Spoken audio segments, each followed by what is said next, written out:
What is up, everyone? Welcome to another episode of Coffee with Hooligans. Happy freedom.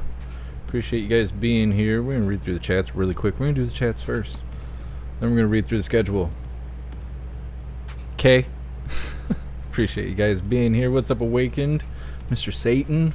What's up, T-Lon? What's up, GQ? What's up, Toy Mafia? What's up, Anthony? What's up, Robert? What's up, Jason? What's up, Shanti? What's up, 10 Commandments? 10 Commandments. What's up, Anime Adventure? What's up, Melissa? What's up, Be a Blessing? What's up, Snooks? Happy freedom, you hooligans. What's up, MT Coiner? What's up, Kristen? What's up, Brianna? My vision is going. Everything is blurry. I'm gonna need to go to the eye doctor eventually. Once I can't read the chat, I'm no longer useful. You'd have to just throw away the whole hooligan. What's up, everyone on the Jeff Mac Live YouTube channel? Appreciate you guys being here. What's up, everyone on Twitch? What's up, Mr. Beansy Beans? Happy freedom. Appreciate you being here. Oh, what are we doing on Kick? I'm telling you, my vision is blurry. It's not good. It's not good. Seems significantly worse for some reason. Hope you guys are doing good. Let me know how you're doing in the chat while you're waiting for me to get through all this. What's up, everyone on Odyssey? What's up, Nefties? What's up, Donna Sparks? Happy freedom. Hopefully everything's running smoothly. Making my way through the chats. What's up, Deb Chick? What's up, Amanda? What's up, Lifelike? What's up, everyone on Rumble? Happy freedom, you hooligans. Make sure you guys get those likes up. Let's try and hit the front page. We actually hit the front page on Rumble for podcast. 2 days ago, I think it was. 2 or 3 days ago. Someone posted it and Gilded. It's awesome. All it takes is hitting that like button. We don't have a lot of competition on Rumble. Not as much as you think. Because I really think there's bot views on Rumble to get the numbers up to try and entice people to come over to Rumble. So if we have actual viewers hitting that like button, we're going to hit that front page. And that's pretty awesome. What's up, Cassandra? Happy freedom. Appreciate you being here. What's up, everyone on jeffmaclive.com. All right, hooligans, on the schedule today. At 2:45, we have the White House press briefing that will be coming up. It's supposed to be KJP, of course, and then it's supposed to also include director Shalonda Young. I don't know who that is. We're going to figure out who that is whenever they come staggering on stage smelling like alcohol and shame.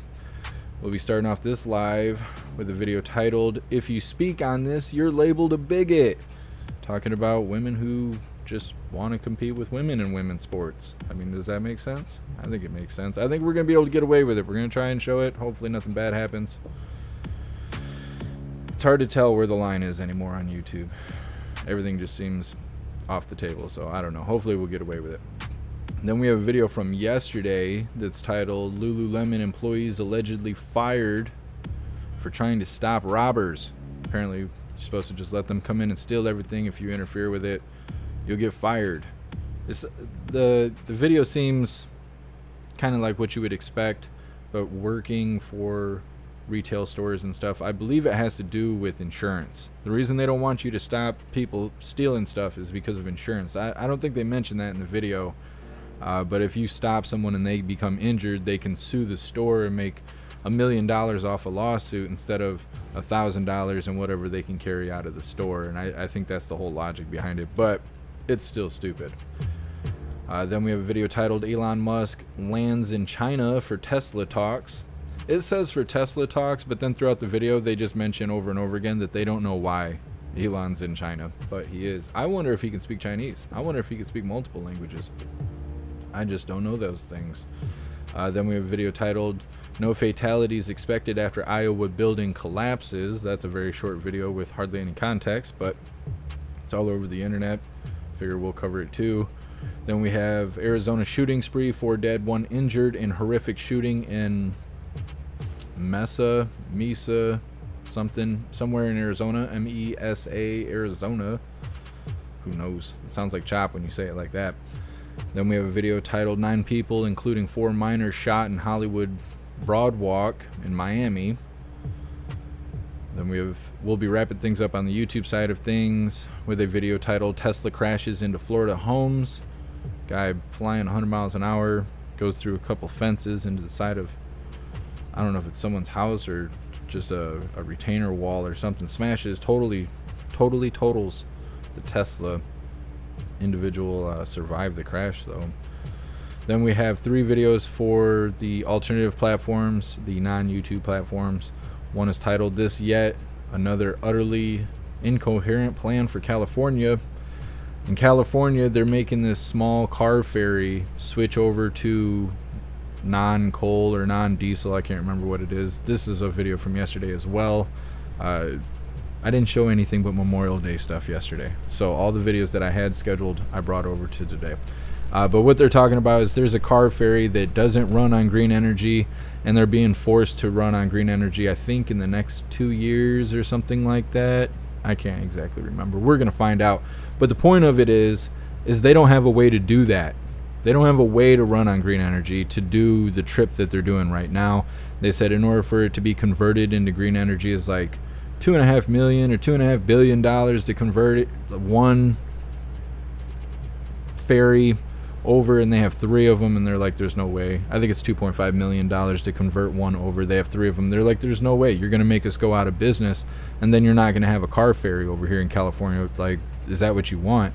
So they feel like they're being pushed out by that kind of stuff, which I think is interesting, because in Ludington, there's the Badger, which is a car ferry that goes from Michigan to Wisconsin, and if they were forced to go green energy, then they'd be in trouble too. There'd be no way for them to do it, and so then you would lose the car ferry. So that's what that video is about. Then we have a video titled "Woman Shot and Killed by U.S. Marshals During Chase." This person is a stalker, and somehow the U.S. Marshals got involved and did some crazy stuff, but I believe there's quite a bit of guns being shown, so that's why that is on the alternative platforms. And then we have a video titled "Not Kinky Enough," talking about the Little Mermaid. There's lots of phrasing and stuff in that video, so those are the 3 videos we're going to be covering in the non-YouTube platforms. I'm going to get this press briefing pulled up, try and help me not be late. I've been late to the last few of them because I don't pay attention to the clock. Alright, got that all set up. Make sure everything is running smoothly, and we're going to get started with this very first video. Once again, it is titled, "If you speak out on this, you're labeled a bigot." Wah. Hard whans. Alright, I think we're good to go. Actually, why is my chat frozen? Come on, man. Edward Mesa, is that what it is? Thanks for letting me know. Alright, let's go ahead and get this started. The fog is getting thicker and the stakes are getting higher as women fight for fairness and a level playing field across all sorts of sports in this country. Now, one women's track and field champion is claiming that female athletes are retiring in droves and that they'd rather hang up their cleats than compete with biological males. Track star Selena Sewell was forced to compete against biological males in high school, and she's now trying to appeal Connecticut's law allowing trans athletes in women's sports. She joined America Reports last week to talk about the exodus of women from athletic competition. Watch. It's devastating that there are women out there who are retiring or changing their events because they're being forced to compete against biological males, where those males, if they were competing in the men's category, they would be barely mediocre, but in the women, they are dominating the field, and it's just a very extremely and frustrating situation, and it should not be happening. Women's sports should be preserved as just women's sports.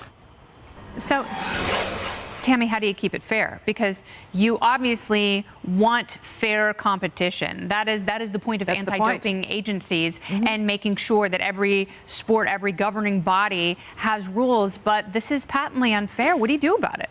It is unfair, and I think that's something that Americans have to notice and that transgender people actually notice. This is very few individuals. If you're actually embracing how you feel as a woman and making life changes, then the last thing you're going to do is harm that contingency, right? That constituency. You're not gonna harm those people. You get it. An average fair person gets it. Sorry, my mouse was dead there. The point is what they're talking about. And then there's a lot of people that feel that way. Most of these videos we can't show on YouTube, but we cover it quite often on all the alternative platforms. It's not fair. It's not fair. That's all it comes down to, is it's just simply not fair. People, it's dumb, it's dumb that we have women's sports and male sports, and then we have this happening. Like, I don't know. Doesn't make a whole lot of sense. I don't know if you guys could tell. I'm sitting here sweating to death. It's 85 here in West Michigan. Let me know how hot it is where you are. What's up, Roy? What's up, CB? Happy freedom. Let's see.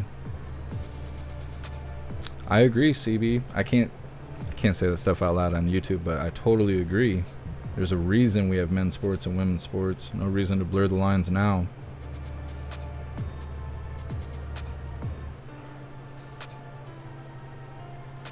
Melissa, that's one way to get it done. Adrian, we have Little Mermaid in theaters right now. As a natural born redhead, this version pains me. Yeah.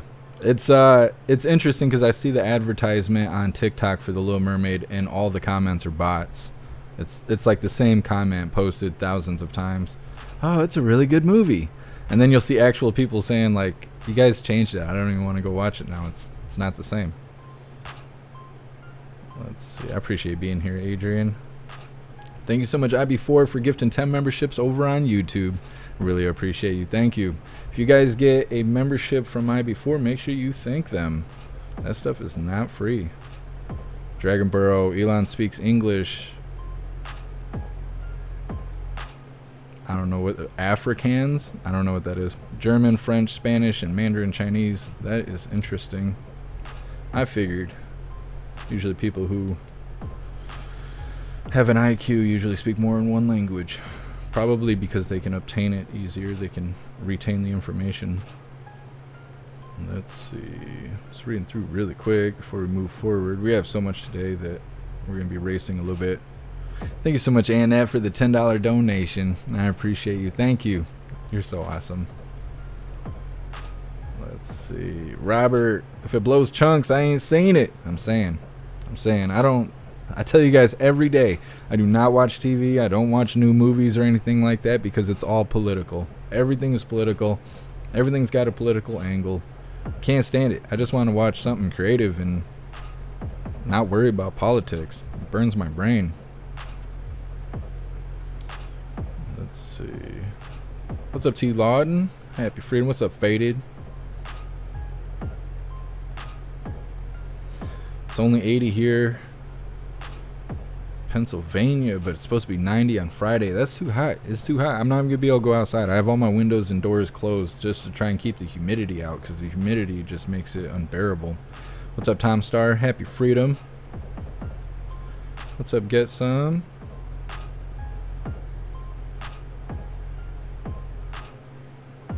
Observer. They're power washing the apartment pool, getting it ready. Open in a week. Loud as hell. 5 hours of this racket. That's too much. I kind of wish we had a pool here, but people in this area don't respect anything. That pool would make it a day, and then it'd be filthy, and you wouldn't even want to go in there. It's just the way it is. What's up, Finn? What's up, Salty Ragu? Salty Ragu says bunny. Code word bunny.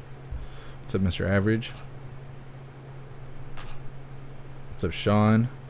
Brianna, it's 64 in Los Angeles. See, that's not too bad. I can rock with 64, 65. You start getting your 70s, too hot for me. I don't know. I'm a little sissy like that. I got heat intolerance, severe heat intolerance. What's up, Jennifer? Happy freedom. Big Chap, 89, Southwest Michigan. Yeah, you're probably not getting that lake breeze. I'm a little bit just too far inland for that lake breeze. Might end up going to Langton later. I went to Langton yesterday. Went for a walk. Went and chilled out. I didn't have a very good live. My apologies if yesterday really sucked. I let people get the best of me yesterday. People were pissing me off. Like, you know, we got all these goofy holidays that don't mean anything. And then yesterday is kind of a serious holiday. And people just made it suck. You didn't have to make it suck, you know. There was a lot of people just really determined to make it suck. And I don't know, I let it get the best of me. So yesterday I went for a walk, went down to the lake house, the lighthouse down in Ludington, down in Lake Michigan. Went for a walk in the woods, went for a walk downtown. I don't know, I'm big at walking. I can walk 4, 5, 6 hours. It really clears my head. I pace when I'm here at the house. And it was good. It was good. Should have did it before I went live. It would have been better. What's up, Jeff? Happy freedom.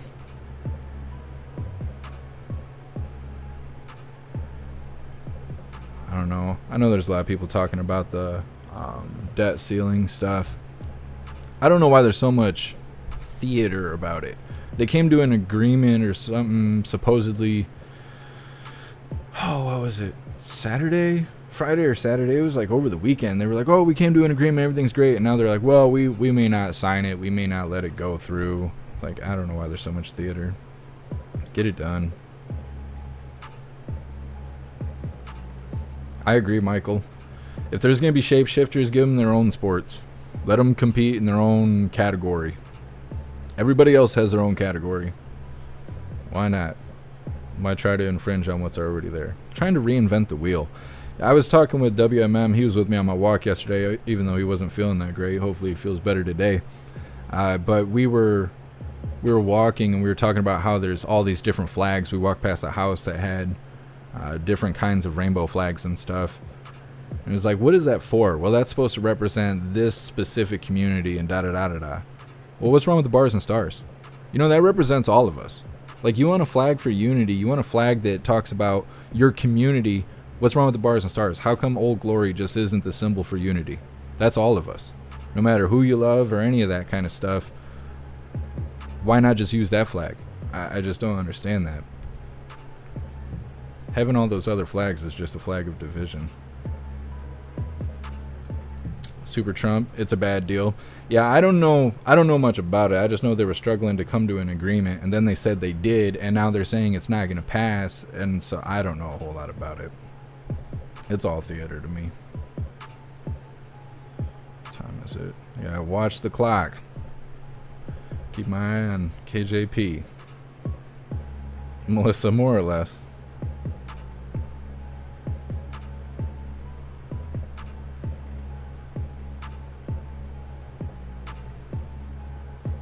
Zombie Cartman, what up? Who is surprised to see the Uniparty work together and screw us all? Yeah, that's how it goes. None of those people live like we do. That's why there's no point, like, people try to idolize them. They pick their favorites and then they're like, this guy is gonna save us. And no, he's not. No, he's not. They don't live like we do.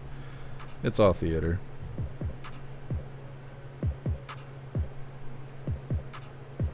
Oh, I see Super Trump. No, I didn't know that. Salty Ragu, I have one flag and it's amazing.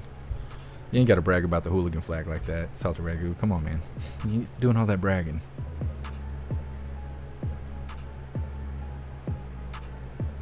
Anime Adventure, because those that are proud of that flag also say others are not Americans. So they learn to separate themselves. It's true. I guess that's true if you put it like that. We covered the, Antifa so much, and they were saying they didn't want to be a part of America. They want America to change. They don't like the way America is. So I guess that makes sense. They should just move away. That's what they should do. They should just get those donation funds and just move away. Go move to another country if they don't like this. The way we do things here, being free and whatnot.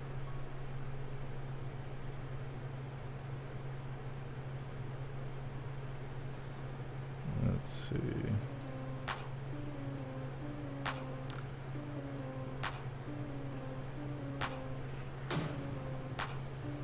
Max, you think the American flag is a battle flag? Mindy, it's 90 today there. I can't remember I don't know if it's gonna get quite 90 here. I know it's too hot. Oh, it's 86 right now. Oh yeah, it is supposed to get up to 90 here. Yeah, I won't be going outside today. I'd like to go for a walk, but it's too hot. I'd go out there and kick the bucket. Appreciate you, Shanti.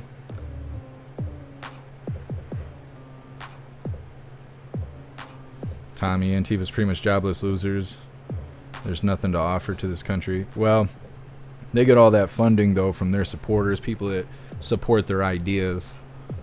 They have an interesting perspective of what they think communism is, and they sell it to their viewers, and then their viewers give them money. There's not their viewers, it's their comrades. That's what it is, it's their comrades. What's up, Jeremiah? Happy freedom. Appreciate you being here. Tom Star, Antifa should move to the red country over there that I can't talk about. The one fighting the blue and yellow one. I bet they wouldn't last long either. Yeah. No. There was a group of them defending Cuba or something one time over the summer. No, it wasn't last summer. It was summer before last. But they were defending Cuba, and everybody was like, well, you should move there. You think it's so great there, you should move there.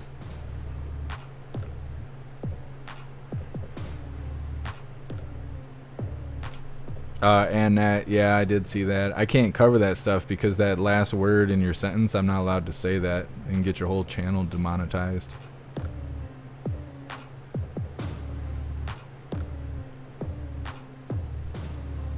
What is this word? Hold on, let me Google this really quick. I used to just sound everything out. I'm not allowed to do that. End up saying things I'm not intending on saying.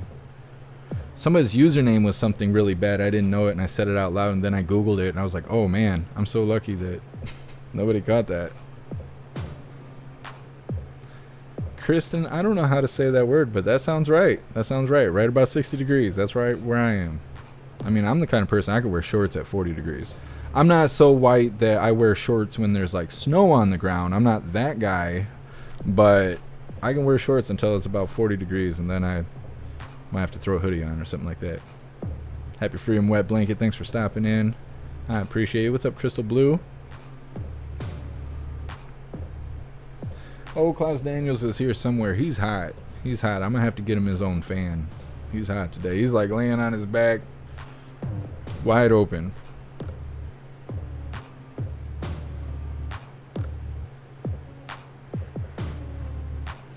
Adrian, yeah, I mean, I understand there's battle flags, but I was referring to the American flag, and then somebody had a problem with it, and I don't know. People want to argue about everything. I'm dumber than you are. No, you're not. Like, I can't stand it. It's so stupid. What's up, Black Sheep? Happy Freedom. Zombie Carbon, I am that guy. Are ya? There's a few of them. I have a couple friends that are like that. They're just like, they don't care. It's 20 degrees outside. They're wearing cargo shorts. They're not worried about it. Flipping through the chat really quick before we move forward to this next video. What's up, Jamie and Deborah? Happy Freedom. What's up, Grey Wolf? What's up, Grumpy Jones?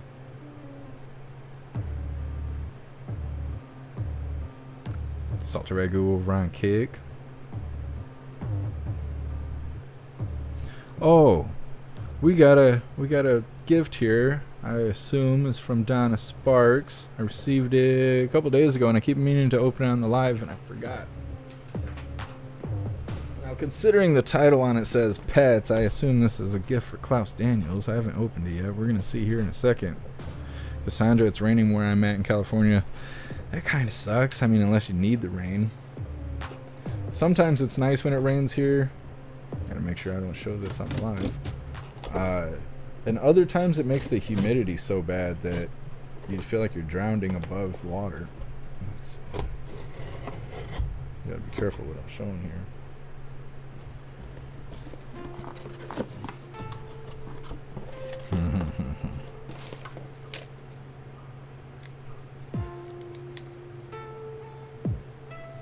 Donna Sparks, this made me laugh so hard I was crying watching the video. Klaus, you better drive your dad crazy with this.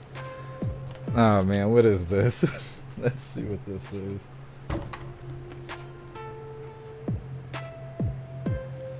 Flapping quacking duck. Well, we might have to just cut this open and see what this is about here. Give me a second. Let's take a gander. Well, Klaus Daniels is interested. He wants to know. What's it all about? Spoiled cat.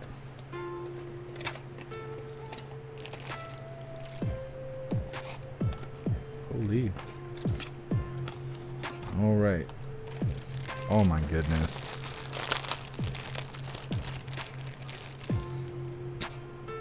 Look at this chicken nugget. Oh, you can't even see it because of the green screen. Ah, what can I do to make it so you guys can see it? Somewhere in the middle here.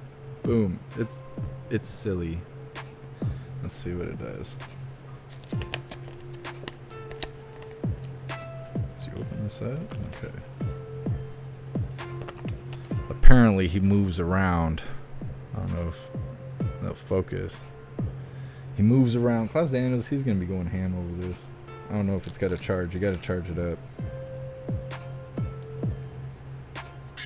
Oh my god. It scared me. Do you see this, Klaus Daniels? Yeah, now. Come here and check this out. Oh, he's scared of it. Yeah, now. He's scared of it. We'll have to mess with it after live, get some videos. That is funny. Thank you so much, Donna Sparks. Klaus Daniels. He's like, what is that? Now he's investigating. Come here. Say hello. Say thank you for the gift. All right, you're a good boy. Oh. He's a good boy. All right. You're awesome, Don Sparks. So we got 20 minutes until the White House press briefing starts. So we'll go ahead and move on to this next video. Lululemon employees allegedly fired for trying to stop robbers. Robbers, cops and robbers. Can we still call them robbers, or is that offensive? All right, let's go ahead and get her started. Well, outrage tonight at Lululemon after 2 former employees said they were fired for calling police on robbers in Georgia. No.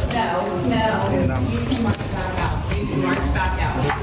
No, you can march. No. Seriously. Get out. Get out. Get out. Video their car. You can even hear the duo screaming for the masked thieves to get out of the store after they grabbed a bunch of stuff. They never physically prevented them from stealing items or even leaving the store, but Lululemon claims the encounter broke their employee policy. You know, Griff, I'm going to start by you. I want to show you this quote from one of the women who she was a manager, Jennifer. Her name is Jennifer Ferguson. She spoke to 11 Alive local news, and she said, "We are not supposed to get in the way.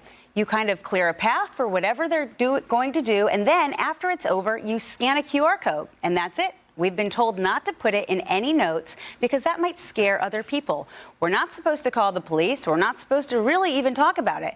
And so she was fired. You know, Griff, an organized retail... Fired for stopping robbers. See, this is where like that good and bad confusion gets in there. Because like I'd mentioned in the beginning of the live, I've always been told that the reason they do that is so they don't sue the store. Because if they become injured because you try to prevent them from stealing stuff, they can sue the store and make more money off the lawsuit than they would if they just carried out a bunch of stolen items. I don't know, but that's a really dumb reason to get fired. Got fired for doing the right thing. That's what creates bad people right there, is that kind of stuff. If you start treating somebody like a criminal long enough, they're going to act like a criminal. Like... Same thing with special privileges. You give special privileges to people that do the, you know, they're bad people. Kind of encourages you to be a bad person yourself. It's no good. Thanks so much, Michael, for the $3 donation. I appreciate you. Thank you. Mike, it's hot in Michigan. I ain't ready. I'm saying they want $150 to cut a hole in the wall to put an air conditioner in the wall. And I talked to them about it last week. They're supposed to be here on Wednesday. Not here, but in the area. They said it might be 3 months out before they can do that. 3 months, I'm not getting near an air conditioner. I don't know, they're just hoping I kick the bucket here. Let's see. Mindy, they're talking about the grid going down on the news today? Like because of the heat or what? Let's see. Just reading through the chat really quick. What's up, Robert Jr.? Happy freedom.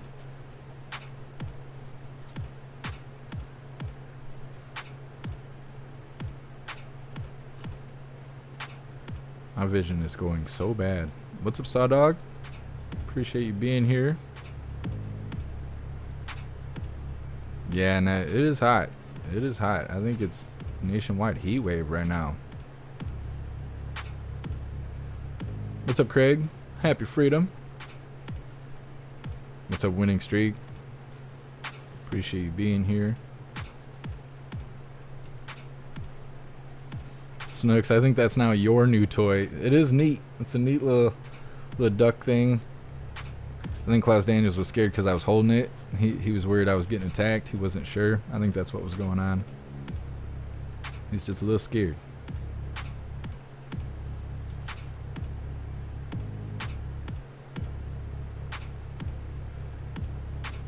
T-Law, and I think it's because they're selling the clothing. I was kind of wondering about why they were going in there and like snatching clothes like that. You know, do you really need 20 of the same shirt in different sizes? But I think they're selling it.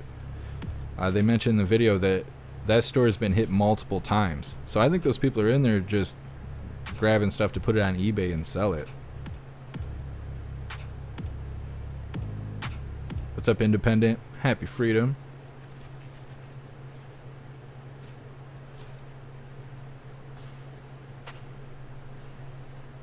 Yeah, Mike, that's what it's for. You're supposed to put catnip in it, I believe.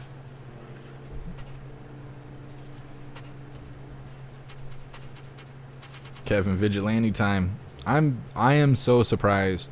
Well, we do kind of have a video like that, but it's not really in that context. One of these shooting videos, I think the one in Arizona, the person went on a shooting spree, but everybody he shot supposedly was someone that used fentanyl.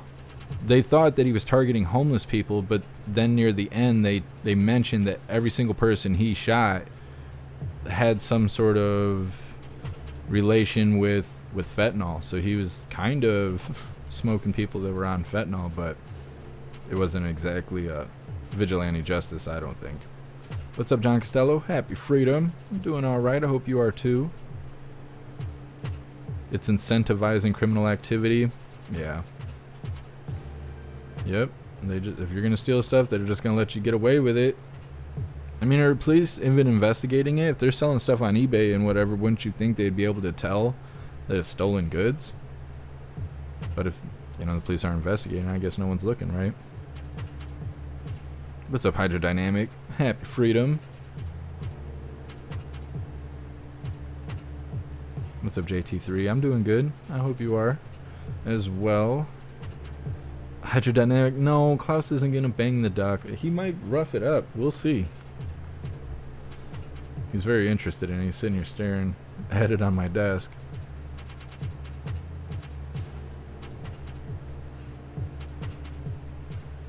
What's up, Captain Safety? Happy freedom. I'm gonna Google this name here. Got about 10 more minutes until KJP gets on stage, I guess. I'm getting there, Captain Safety.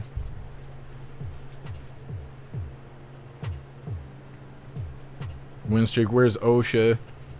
Does OSHA? I don't think OSHA deals with department stores. I don't know. I didn't even know what OSHA was until I started working at factories.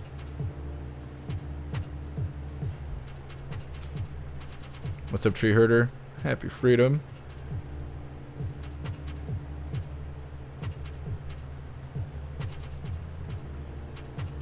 Thanks so much, Mr. Beansy Beans, for the 1,000 bits on Twitch. And I appreciate you, Mr. Beansy Beans. Thank you.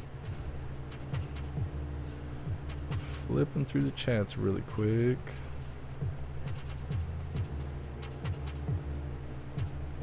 Amanda, at this point, I would just say take everything in the store. Everything. Give them the carts and everything. Clear the path. Let them see how much the corporations like that. Yeah, I mean, you might as well. At least you'll keep your job. Right? Like, hey, so would you like a bag? Would you like a bag with you? You want me to help you put it in the cart? It's that customer service. What's up, Pumpkin? Happy freedom. What's up, Who's Your Girl? 85 in northern Indiana. Yeah, it's a hot one today. Man, it's 85 in Vegas. I think Vegas has that dry heat. I've never experienced dry heat. I always just sweat and die in this humidity.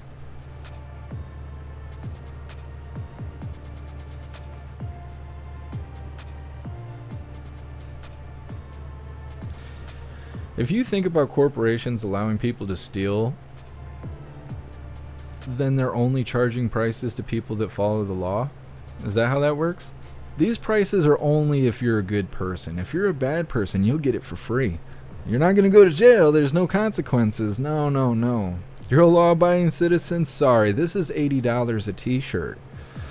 And that's what's going to happen. They're going to mark those prices up because of theft. They're going to say, well, we're not hitting our price point anymore because no one's paying. Half the customers are just stealing it.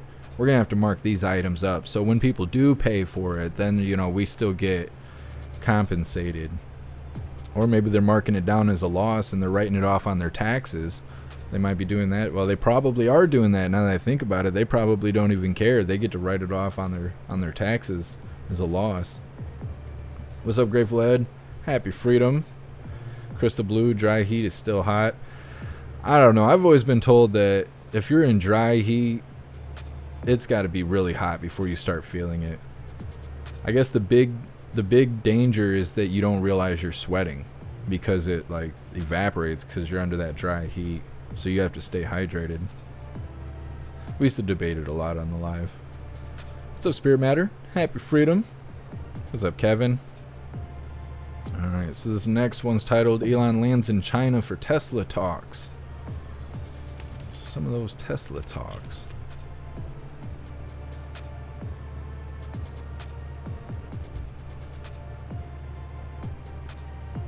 Alright, let's get her started.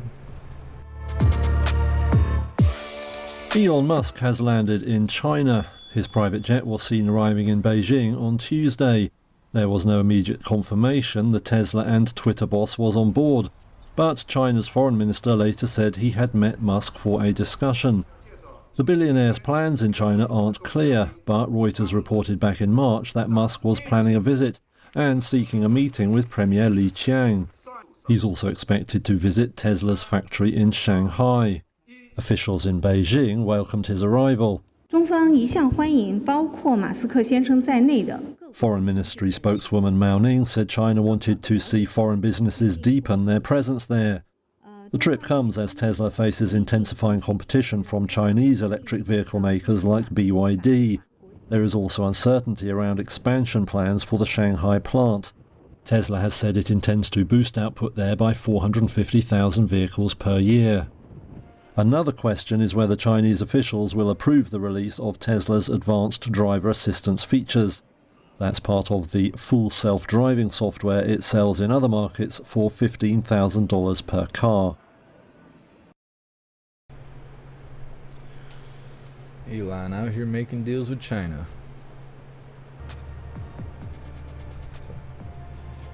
I don't see too much good stuff about those Teslas. I mean, some people are like, oh, it's cool, you could play GTA 5 on your Tesla. But other than that, I don't see anything that's that great about Teslas. They suck to work on, they suck to tow.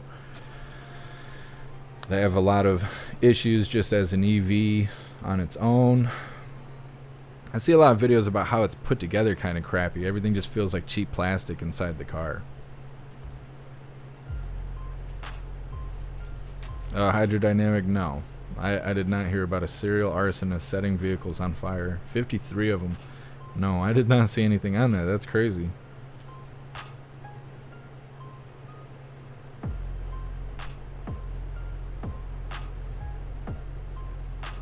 Tree herder, China's getting Neuralinked up. They might be. That last video we covered on Neuralink was crazy. They were talking about you're going to be able to use your devices telepathically. You'll be able to look at your phone and just scroll by using your mind. This stuff is crazy.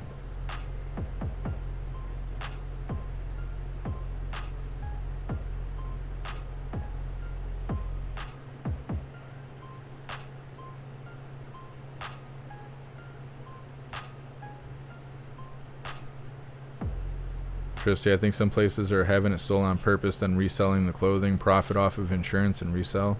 I don't think these stores are insured like that. I don't think insurance covers your stuff being stolen. It just covers if someone gets injured on your property.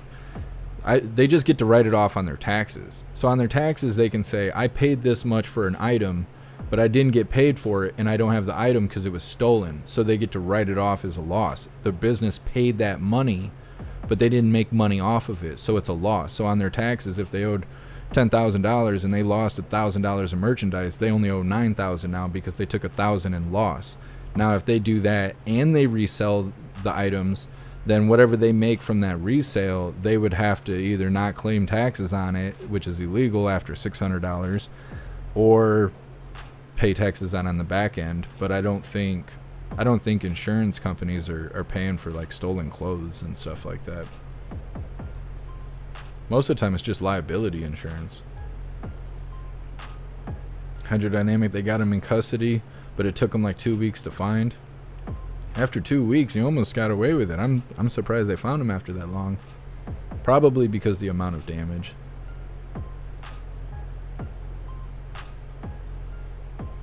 Kevin, everything is behind this year. We're just starting to get leaves on the trees. Not even lilacs have bloomed yet. Everything here is pretty much bloomed. I don't know. I don't know. I worry so much about people. I don't really know what the trees look like right now outside.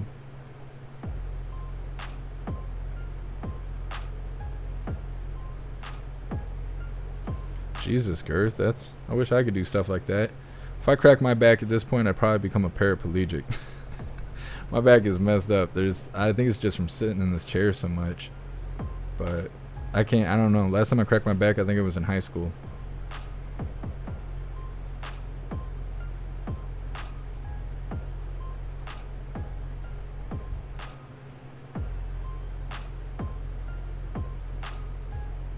Girth, I've never had Sky vodka.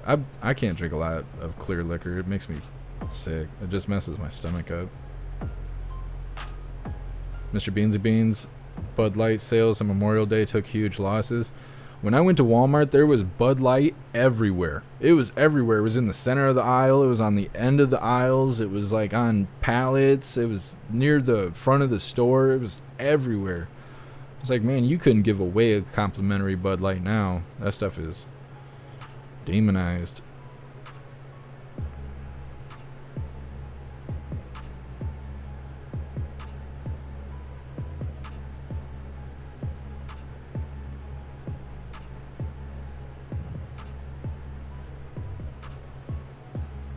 Let's see if we can get another video in. I see that the live is kicked over for the White House press briefing, but she still isn't supposed to be on stage for 2 minutes. Well, we can go through this next video. This next one's only 17 seconds long. Longer than some of your guys' relationships.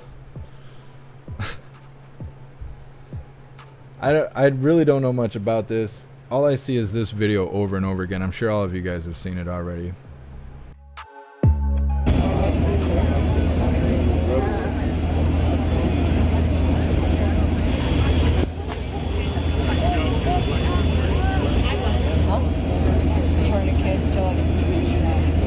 It's an apartment complex in Iowa. It says there's no fatalities.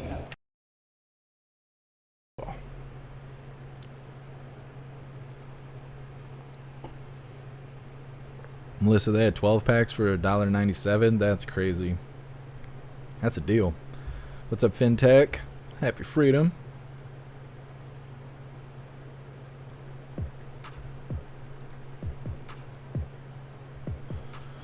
I don't know. That would suck. That would suck being in an apartment complex and have half the building just fall off. I don't have renter's insurance. I'd be up a creek. I'd be upset.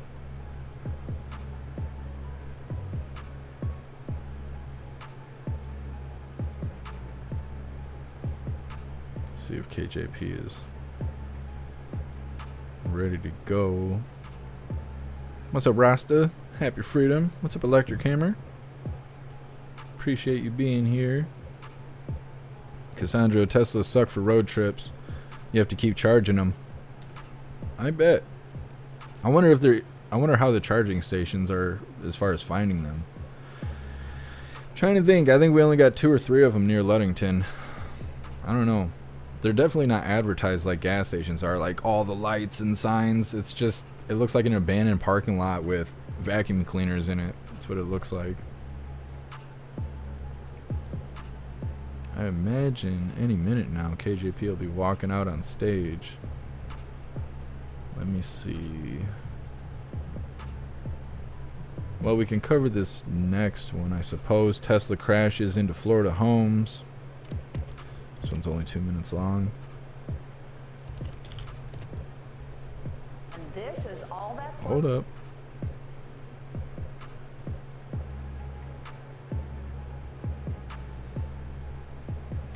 All right, let's get it. And this is all that's left of a car after it crashed through a fence and went right into a home. The driver did survive, but left a lot of damage behind. And Fox 35's Marie Ettinger went to that home in Groveland tonight where neighbors say they've worried for years that something like this could happen. This is not an accident. This was a disaster waiting to happen. Glenroy Griffith was in his front yard when he heard a boom. He ran out back to see a Tesla had barreled through his yard and into his house, then his neighbor's house. The car burst into flames just after Ring camera video caught the driver crawling out of it. The path of the crash went over the spot where Griffith says he and his daughter had been standing less than a minute before. We could have been burying lots of kids this time. The speed he was going, nobody had a chance. You see that downed tree behind me? That is where the crash started. The driver then slammed through 3 different fences before hitting those 2 houses. This all happened on Saturday, but you can see the effects are still here. All of these dangerous shards of plastic. The force of the crash was actually strong enough to send plastic pieces just like this onto nearby roofs.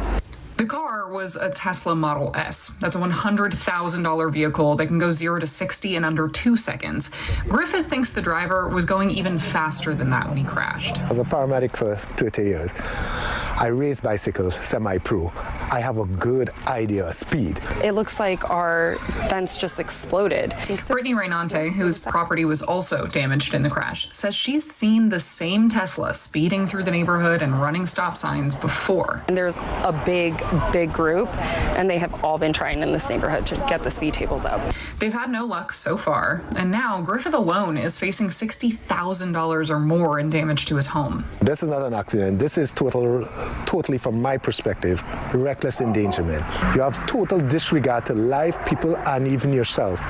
The driver of the Tesla was taken to a hospital and later released. No word yet on whether he'll face any charges. Marie Ettinger, Fox 35 News. They don't know if he's going to face any charges. What? Did they even see if he was like under the influence of alcohol or anything like that? They act like it's no big deal. The guy just drove through 3 properties, destroyed all this stuff. They're like, well, the driver was okay. Okay, what about the $60,000 in damage? They don't care about that? I don't know. I just don't know. Blurring the lines between what's wrong and right. Blue Crow banned cars now. Yeah, they got those assault Teslas now. You didn't know. Now you do. I'm surprised they don't blame Elon for this. Like, it was Elon's fault that this guy drove this car through all these properties. Spirit Matter, ban cars, save lives. Yeah, people need to hit the streets. Shanti, driver would pay for my house. I'm saying. How do you... The guy should press charges. That's what he should do. If the city isn't, or the state's not going to press charges against him, the guy should. Destruction of personal property. Like, if they can't determine charges on their own, might as well just kind of tip the scale a little bit there. Give them a little push in the right direction. Kevin, shake and bake. You know what's funny about that is John C. Reilly comes to Lillington all the time. People take pictures with him all the time. And I was wondering if he was here over the weekend. If I ever spot him, I'm going to end up saying that to him. It's goofy and he probably hates it. But I'm going to do it just for you hooligans. We're going to try and get it on video and everything. C-Dub, are Tesla's assault vehicles? I mean, they're getting there. They're getting there.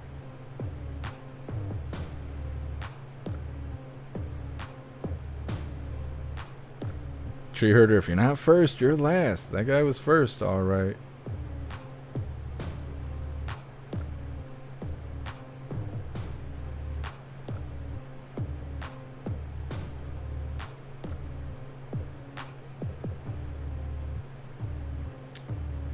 Okay, JP yet. Just reading through the chat really quick. I don't think we got enough time for another video. We're just waiting for her to walk out on stage. Kyle, renter's insurance is like $5 a month. I don't know. I got so many bills that I just really don't want to take on another one, but I should if it's really that cheap. Who knows? Here in Michigan, it's probably $105 a month. Everything here is expensive for no reason.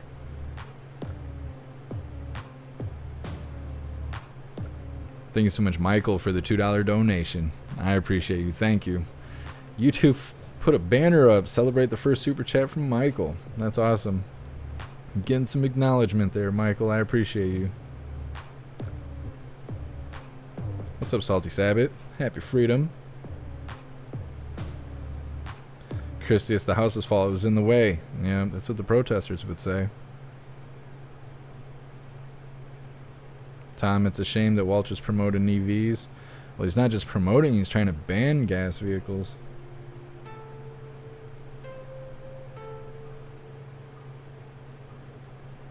I'm waiting for this White House Live to kick over. We'll just put it up.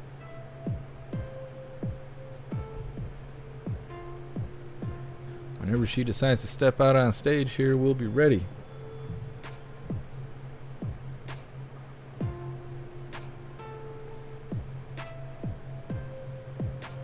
Tree herder waiting for everyone's favorite truck stop toilet brush to not answer any questions.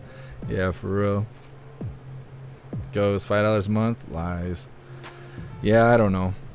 I've been told that it's cheap, but I hate dealing with insurance and all that stuff. It's such a nightmare. Tammy, the car did it, not the driver. Right. Gotta ban those assault cars. Thank you so much, Michael, for the $2 donation. I appreciate you. Thank you. You're so awesome. Thank you so much, Mike Comstock, for the $10 donation. You're awesome. I appreciate it. Thank you for the support. Christy, how much is an ID in Michigan? Mine was $45, but I have an advanced ID, which I don't need now. I originally got it so I could get into Canada without needing a passport. I can go to Canada, Mexico, and I can go on cruises without a passport, but doesn't matter. Tried to go to Canada and got detained. Can't go to Canada. I might be able to get into Mexico, but who wants to go there? Even they don't want to be there. They all come here. Maybe one day I'll have enough money to go on a cruise. They got Wi-Fi on cruises? You ever seen a live stream on a cruise? I don't know. I'd probably be so drunk it'd be embarrassing. Or maybe it'd be entertaining. It'd be one or the other or both. Guy, they can't afford crash dummies. They just throw the locals in the car. Hey, go test this out. Drive this through the yard. See how far you get. We'll measure it. Like those long jumps. We'll just measure. Whoever goes the farthest wins. It goes by distance, not property damage.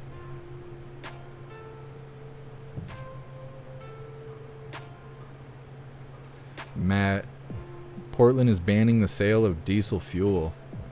What? I didn't know that. They're being strategic with how they're going to ruin the country.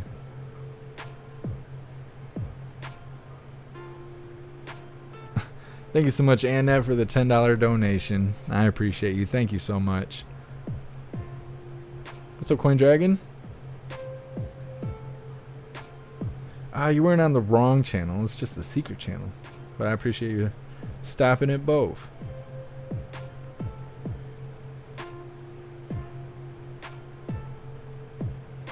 I never hear anything good about cruises. It seems like it'd be alright, but a lot of people say like it's just really expensive and boring. It's full of people.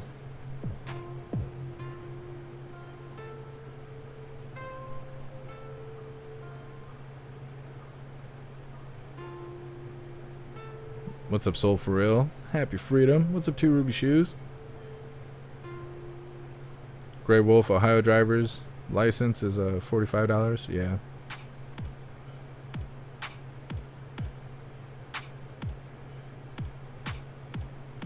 Ross said they'll do blood work and file a warrant. Yeah, they could do that. What's up, Serum? Happy freedom.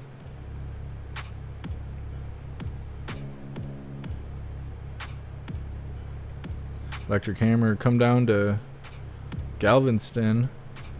I work for the cruise lines and own an Airbnb on the island. That's awesome. I'll definitely have to check it out. I would like to go on a cruise, but a lot of people say it sucks. I don't know. I kind of feel like I want to experience it, but it's a lot of money. I hear you got to have like $1,500 or something in order to do it, just to pay for food and all that. Nuclear Portland's already lost. Yeah, I don't know. I think we could redeem it, but we'd have to do it by force, I feel. I don't think there's a peaceful way to reclaim Portland. What's up, Hype Lanes Drifter? Happy freedom. I seen you posted on my music video over the weekend. Tom Star in New York has been trying to ban gas stoves. Yeah, I think they did pass it, so new buildings will be constructed without natural gas hookups. Coin Dragon waiting for people to start suing the cities that won't prosecute the criminals. I don't know. Who knows if it even go to court. We've seen lawsuits that never made it to court a few times back when Orange Eagle was in office. Come on, KJP. We're sitting here waiting on you. It's taking forever. Kevin, do you ever take your old dreadlocks out and swing them around like nunchucks? No, I actually have nunchucks. I don't need to use my dreads. I actually have nunchucks.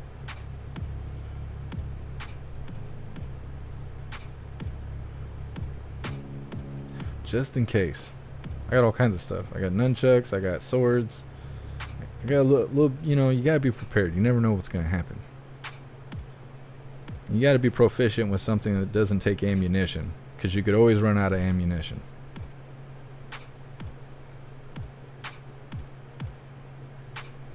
Tree Herder passed the gas law. You like that? What's up, Cookie Monster? Happy freedom. Matt, I'm 30 miles from Portland. Yes, it's lost. It's pretty much a giant homeless encampment at this point. What's up, Sam? Happy freedom.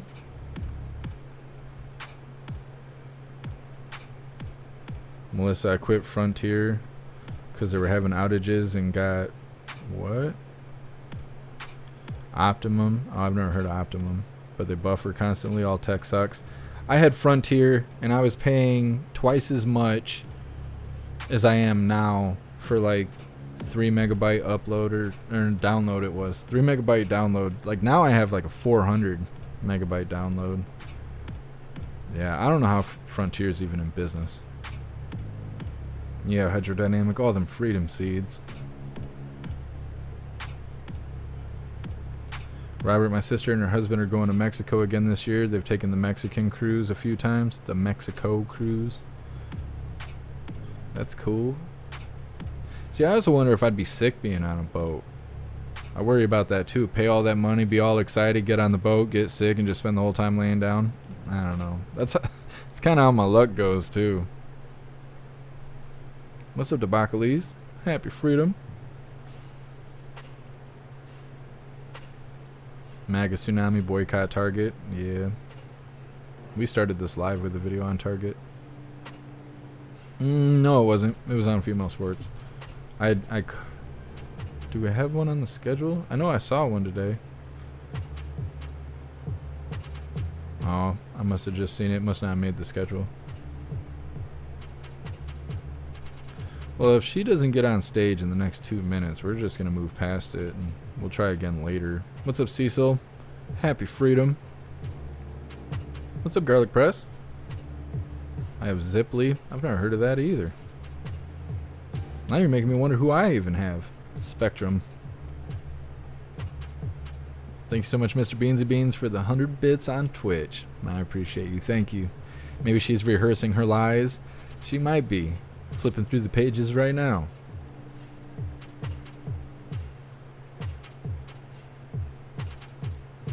Old man Walter giving her a spanking for good luck. You never know. You never know. Well, we're going to move forward. I don't want to sit here and wait on her. Stare at this stupid blue screen. Spent lots of my life staring at this stupid blue screen. We'll get back to it. Just after these brief videos. So this next one, Arizona shooting spree. 4 dead, 1 injured in horrific shooting.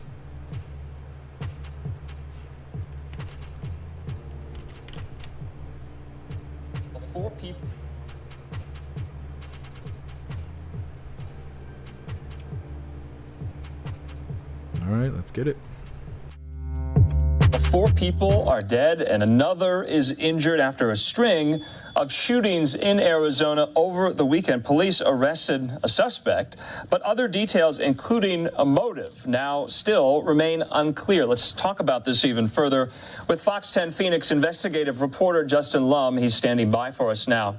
Justin, good to see you. This is a horrible, horrible story. What exactly do we know that happened? Well, Andrew, thanks for having me. Let's start with one of the victims that we are learning more about. I spoke to his sister today, Stephen Young. He was walking down this sidewalk right in front of me with the suspect identified as Iron Byers. A witness says the 2 men were just walking south on Country Club Drive here in Mesa, and then all of a sudden she heard a loud pop. Police then found Young at the scene with a gunshot wound to the head, and his loved ones just don't understand why this happened. He was good and he was trying. Elena is the sister of 41-year-old.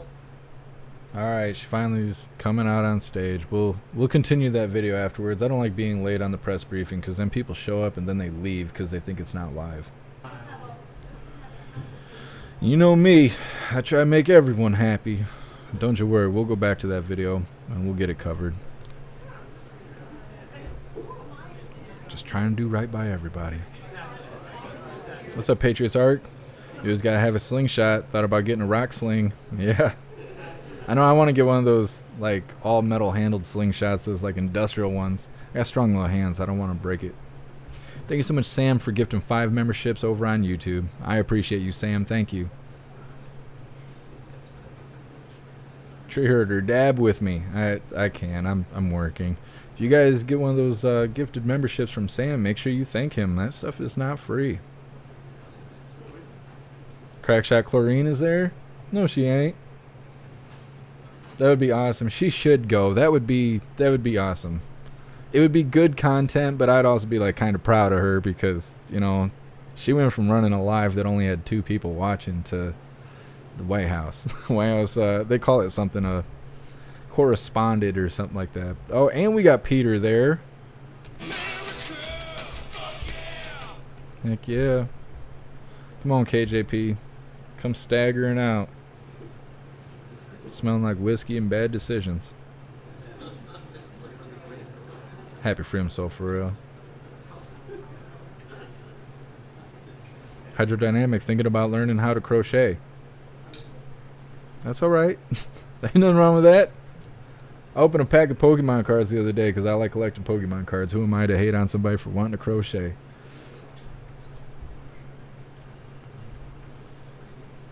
Crystal Blue, get ready for your dose of White House reindeer game speech. Yeah. Tuesday.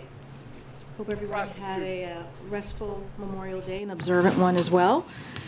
Let's get started. For months, the president made clear that Congress must meet its basic constitutional responsibility to prevent a first ever default. Just as it has been done 78 times before. They should have gave her a smaller shirt. The president made clear that default was not an option and laid out the economic stakes of a default. A recession, millions of jobs lost, devastated retirement accounts, higher borrowing costs.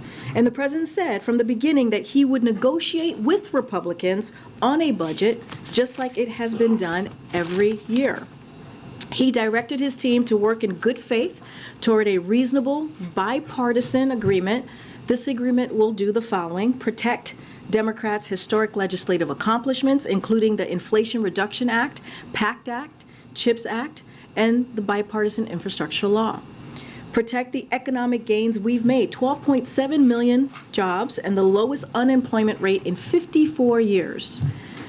Ensure we have the same level investments in the middle class as we did in fiscal year 2023.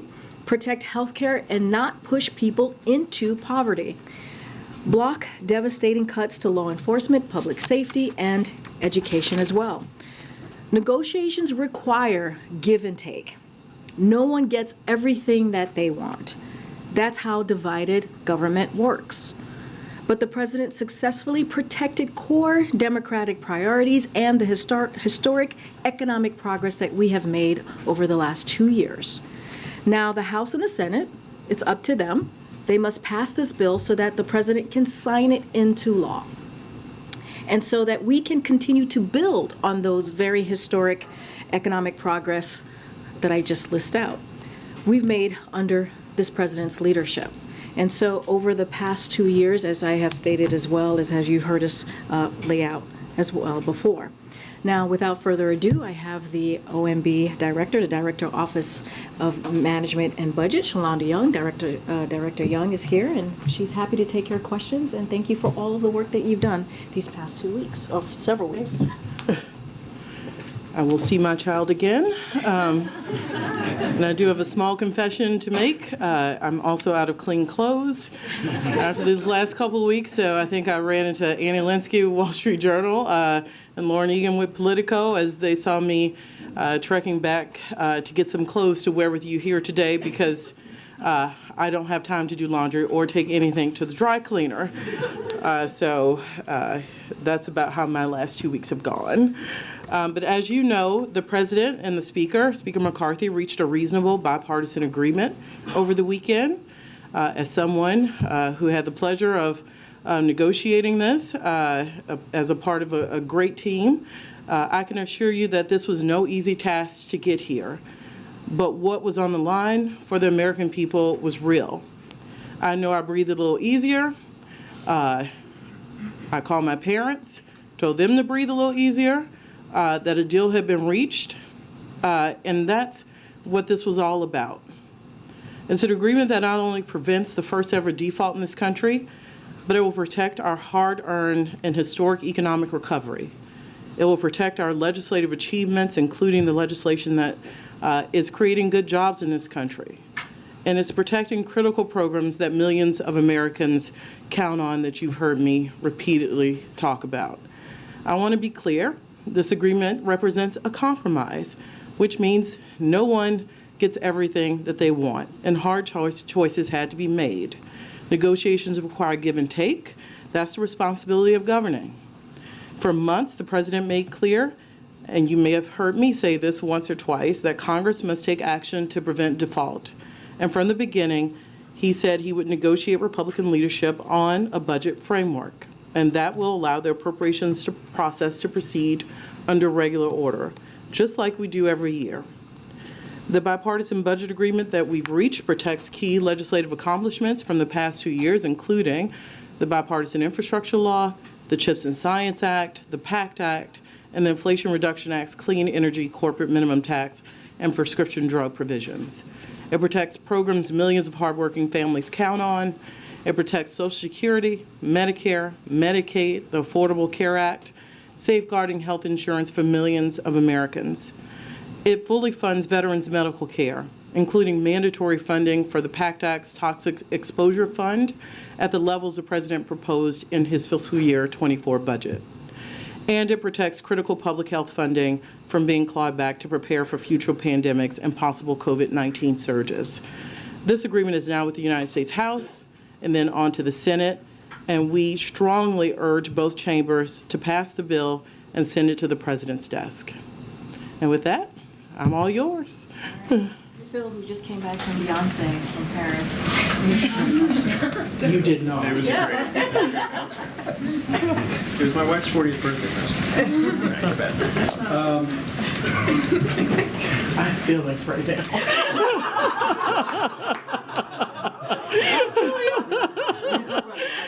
We can. I think Phil has feelings. This is going to be a hell of a segue. The appropriations adjustments, they're pretty critical. Dominic says it's a Lizzo. You crack me up. I'm going to grab some coffee. I'll be right back. Obviously, IRS as well. Can you detail kind of the full scale of the adjustments that you guys agreed to and shook hands on? First, I think it's important to know the appropriations process, hello, former staff director, uses adjustments all the time. They do rescissions, they use emergency money. That is how the appropriations process works. Because we were dealing with the top lines, we thought it important to memorialize some of those adjustment agreements. It does not stop the Appropriations Committee from doing other things they feel is necessary to make sure the appropriations process works. But to ensure that we got to a similar level, close to the same level as this year, we certainly wanted to have an agreement with the Speaker's team about what that was. Because remember, part of this deal is to make sure we have an appropriations process that works. This unlocks that, just like budget resolutions would have.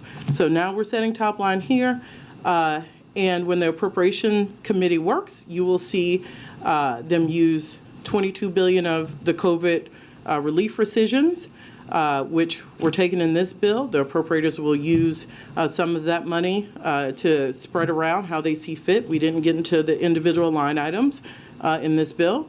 They will also, as you've heard, use IRS rescissions from the IRA on the mandatory side.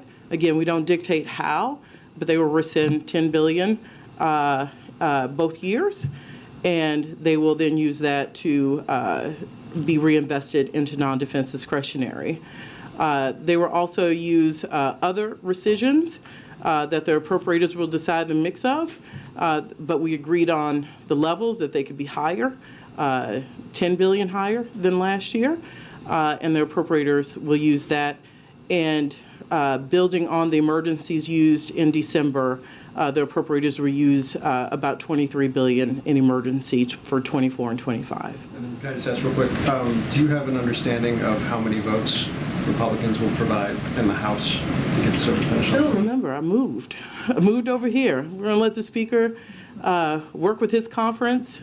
This is what I miss about the House, though. This is a fun day over there. Lots of meetings. I'm sure it's very interesting and has a lot of energy.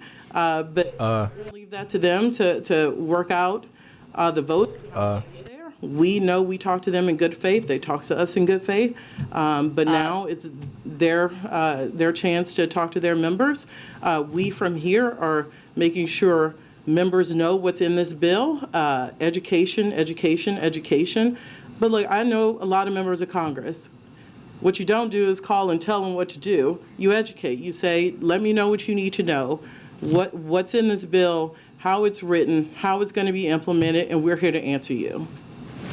Thanks. Two questions. First on SNAP. Kareem just said that one of the president's priorities was not to push people into poverty, but as this bill is written with the adjustments and the work requirements in SNAP, Republicans estimate 700,000 Americans are going to lose those benefits. So can you square that circle? How? Yeah. The president said to me, said to the rest of the team over and over, he would not increase poverty in this country. So while, yes, there will be a phase-in to add age up to 54, remember, we also got new exemptions in this bill that both parties agreed to do. We will have exemptions from 18 to the new population of 54. So not just the new population, but these new 3 exemptions will go from even the existing population.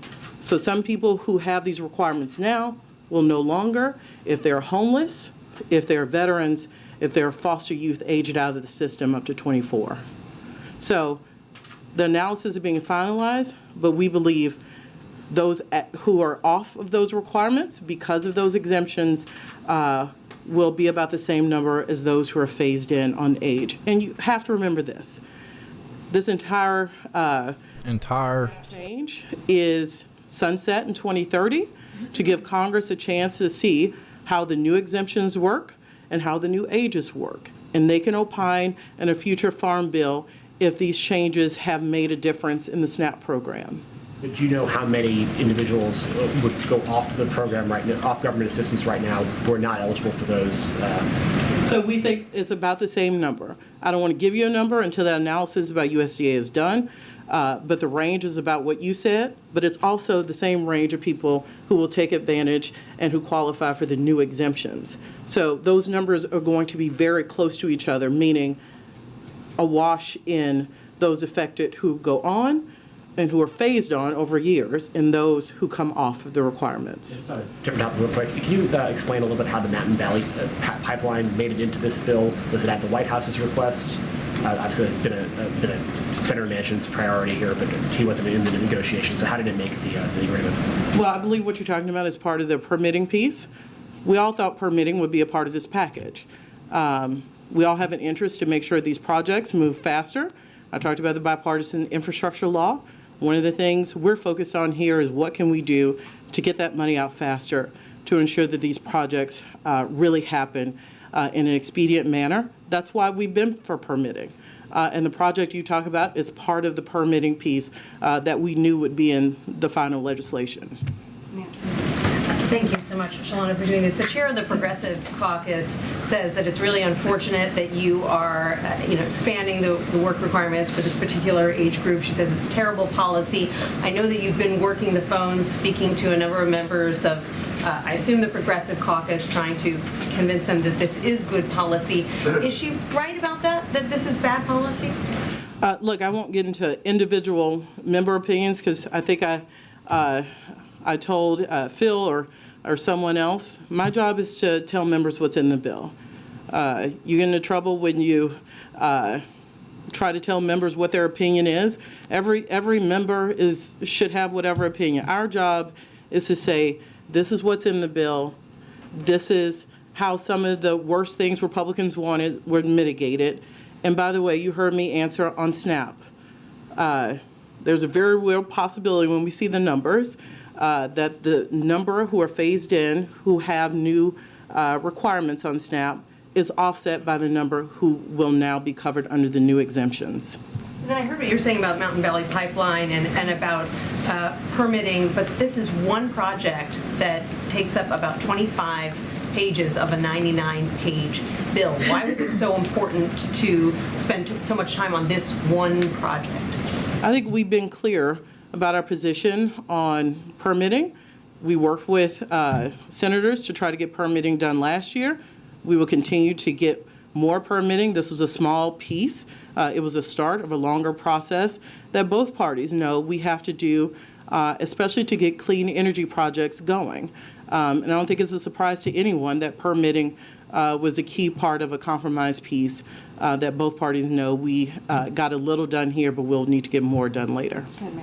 When you think big picture and you reflect on these talks, what lessons have you learned about how this speaker and this Congress negotiate, lessons that may be applicable going forward? One never looks the same as the other.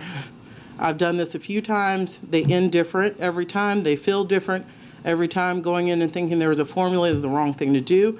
Different people in the room this time. I'm used to being in a room with appropriators and a little leadership. So it's just always different, and you got to be flexible. The most important thing is to know what they have to have. You have to be clear about what you have to have. I want to know their value statements, and they need to know mine, and we have to find a middle ground. They shouldn't have to compromise their values, and neither should we. That is a bipartisan compromise. I know what's a reach. I may try it, but I know what's a reach. They try it with me to see maybe if I'm asleep or not.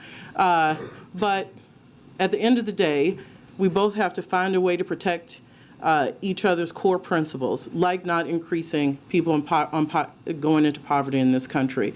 And that's how you get to a bill today. And first and foremost, I've said this, I think, in this room. I have always thought the majority of members, Democrats and Republicans, did not want to take us even to the brink of default. I think this bill shows that that assessment was correct, and we have to keep our eye on the prize that passing this bill, getting it to the president, avoids the catastrophic thing that would hurt millions of Americans. And there's a reason world leaders were worried about this. This would impact the global economy. Thank you, Karine. Director Young, you talk a little bit about the calls that you've been making and that other members of the administration have been making to members of your own party. What is the mood or the tenor on some of those calls, and where realistically is the whip count among Democrats right now? Remember, I worked there a long time, so the mood and tenor, I tend to get patched in with people's children so I can say hello to people I haven't seen in a long time. So it is a catch-up time for me, and these are friends of mine, and I play it straight with them, and they play it straight with me. And I have a long relationship with a lot of people, and that means I'm honest with them, and they're honest back with me. And again, this is education.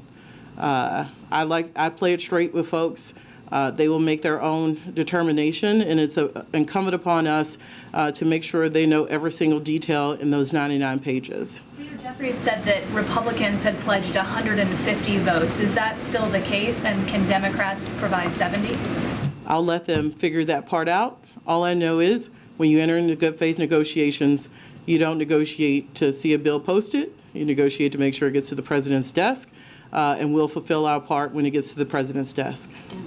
How concerned, Director Young, is the White House right now about the growing Republican opposition that threatens the compromise on the table from a procedural standpoint in the next couple of hours? Look, this is not, the House is not very different from when I was there.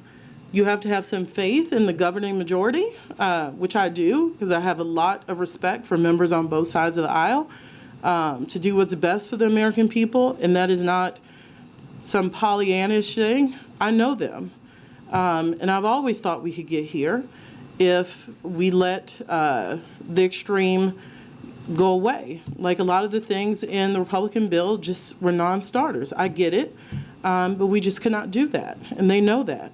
But at the end of the day, more people than not knew that default, threatening default, would have been bad for America.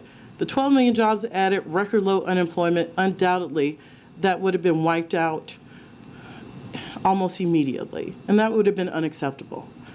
What does this mean for future negotiations in a sharply divided Congress, as you've been talking about, in terms of the level of confidence you have that there's enough goodwill that we won't just be back in this same position later this year when it comes to avoiding a government shutdown, or just a repeat of this scenario with different stakes? Yeah, look, I think I've been honest with you. I have always, during this process, worried about the 3 months from now.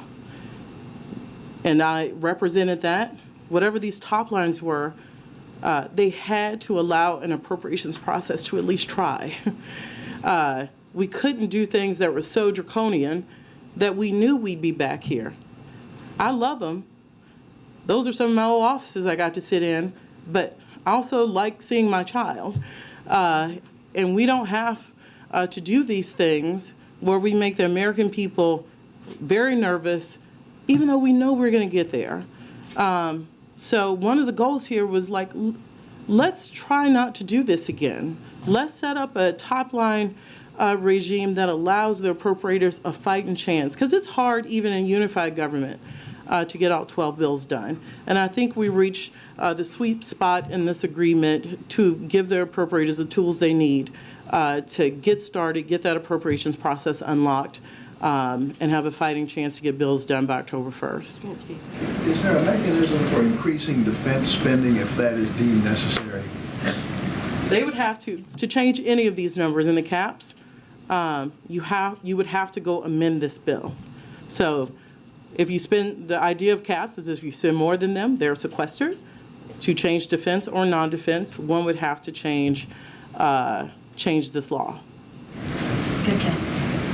There's been some suggestion that the X date might move around in the final week. A Republican member said he'd heard it could move to June 8th. He knows more than I do. He knows more than I do then, because I don't have that indication. In terms of Ukraine funding, do you expect this bipartisan deal to have any impact on the administration's ability to get more funding for Ukraine? I do not. In the months, weeks ahead? I do not. Yeah, Phil in the back. Thank you. The compromise gives you, as the OMB director, complete waiver authority over administrative pay-go if you deem it necessary for program delivery. I'm wondering if the bill as written becomes law, how frequently do you anticipate using that waiver authority? Look, it's impossible to know the frequency, but I do know we negotiated all of this in good faith. We will follow the processes laid out in the law on pay-go. And if that waiver is deemed necessary to make sure President Biden's agenda is carried forward, we're going to use that authority. But we will have a process to follow the law as it's written. Thank you. Thanks. Can you explain to student loan borrowers who might be confused about what's been agreed to here, how the Supreme Court decision may implicate that, and explain the President's continued commitment to forgiveness now? Yeah, thank you. Because I want to be clear, because as someone who owed a lot of money once upon a time in her life, people need certainty here. There are the court cases, which this bill does not deal with, so that continues to be where it is. Supreme Court will opine on the President's action. to forgive $10,000 in student debt and $20,000 for those with Pell Grants. But in this bill, even though House Republicans' bill sought to do away with that, we saved it in this bill. So there's nothing on that in this bill. We also protected the income-driven repayment rule, which if anyone has had student loans knows it did not work as intended. And this rule is intended to really tie payments to true income. Like, it matters to people whether they pay $50 or $500 a month. The big balance matters, but when I was a young person starting out this town, if you asked me to pay $200, then I probably ate ramen noodles. If it was $50, maybe I could go out a little. So that balance, this is an important rule to make sure people have a little breathing room every month, and that was protected in this law. The one thing is this bill does end the payment pause, but very close to the time frame we were going to end it as an administration when it comes to repayment. Yeah, you talk about this as a compromise. I'm wondering if you could talk about what you lost on.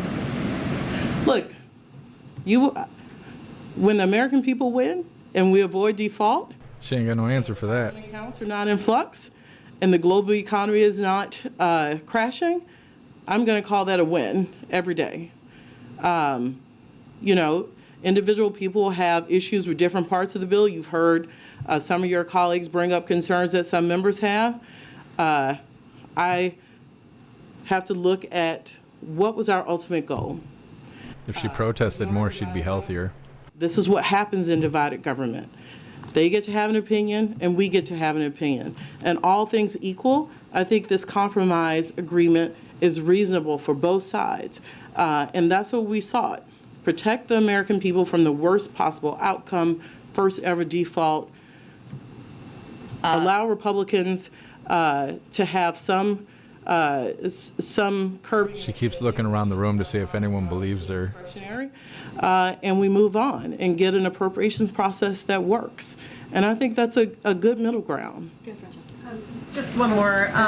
Given that this process brought the U.S. to the brink, and this process isn't quite over yet, has there been any reconsideration of doing away with the debt ceiling at some point? Is there, late at night when you had no laundry or at other times, where is the administration thinking on the usefulness of having a debt ceiling? Right now, I'm thinking about how quickly this can get to the president's desk, and we can avoid default, and not only avoid default for a little while until 2025, which is what this bill does. And it does give us some breathing room not to enter into these chaotic circumstances which would bring uncertainty to the American people. That's where I'm focused. Director Young, progressives would say that you lost on several provisions: permitting reform, work requirements, spending cuts that they view as harmful. Congresswoman Jayapal said today that the CPC wants to immediately sit down with the president and talk about what the next 2 years are going to be like. So does the White House feel, as a result of the way this process played out, that it has some work to do with repairing relationships with progressives, and would the White House also like to set up a meeting like that? Look, I don't do the president's schedule. I'll let other people opine on who he will meet with and when. What I will say is I've worked in many divided government situations. I think this is where you would expect a bipartisan agreement to land. It's just the reality. There's not unified government. They have ideas. We have to listen to them. We have to talk about it. We have to find a place that is not harmful for the American people or try to stave off the worst. I think we did that. And so we have to look at the big picture. That's what I'm going to do over the next 2 years. What can we do to find common ground, work together? This president has a history of bipartisanship, including over the last 2 years, including on veterans, PACT Act, and bipartisan infrastructure law. So there's opportunity to work together here. And we have seen that over the last 2 years with this president, Republicans, and there's opportunity to keep that going. Good, Karen. Thanks. You've said a couple times that the agreement represents a compromise, and you said it's reasonable for both sides. But does the president feel like he came out ahead with this deal? The American people came out ahead. when you go into these things, what are you doing it for? Sure, there are some days where I have to slap myself and you're like, let it go. We'll assist you in that. The point is to avoid default, not hurt American people in the process by having draconian changes. She should show us an example. On the Republican bill on Medicaid, which we did not carry forward. So protect the things that would have hurt hardworking Americans, come up with reasonable spending levels, which I think most Americans, when they hear a spending freeze, that's reasonable. And have Congress do its basic constitutional duty, which is avoid default. So this isn't about Republicans or Democrats. If you get into who won, who didn't, you lost already. When you're talking about default, it is the American people won today, especially when it gets to the president's death, because we have avoided what would have been absolutely catastrophic. Look, we've seen government shutdowns, and I think people understand what the feel is. Thankfully, we have not seen default in this country. So when we talk about catastrophe, since we have not seen it, have not felt it, I think people think it's a little hyperbole. It is not. Every economist tells us that all the gains we've seen, we go backwards. That we're back to situations like we've seen in the pandemic. That was absolutely unacceptable, and we avoided that by also protecting some key things and not violating our core values. Just a few more. Go ahead, Ed. Yeah, thank you, Shalonda. So, taking a larger view at this, should the debt ceiling deal get signed, will it help bring down inflation over the next 12 months? So what I will tell you is what would have been terrible for inflation in the economy would have been a default. We have seen a moderation. I'll let the credit agencies have not moved down the creditworthiness of the United States, but we needed to make sure we got a deal before that happened. We have done that and hopefully staved that off. But this is exactly why, because we risk overturning the gains we've made in inflation. It's not low enough, but it is moderating. And my fear was even if we got closer and certainly defaulted, we would have been in a situation where we lost jobs and lost the gains we've made in tackling inflation. But with this deal, is this an admission by the president that maybe the government spent too much money over the past 2 years? What I'll say is we're in divided government. And both sides have thoughts about the trajectory of the country of spending. This president takes a backseat to nobody on deficit reduction. 1.7 trillion reduction in the first 2 years. He presided over that. His budget put forth a plan to reduce the deficit by $3 trillion more. He also made the case over and over in this conversation that if you really want to do big deficit reduction, where's the revenue? Where are the high income earners putting more skin in the game? But this is one part. We're not going to give up on our revenue proposals.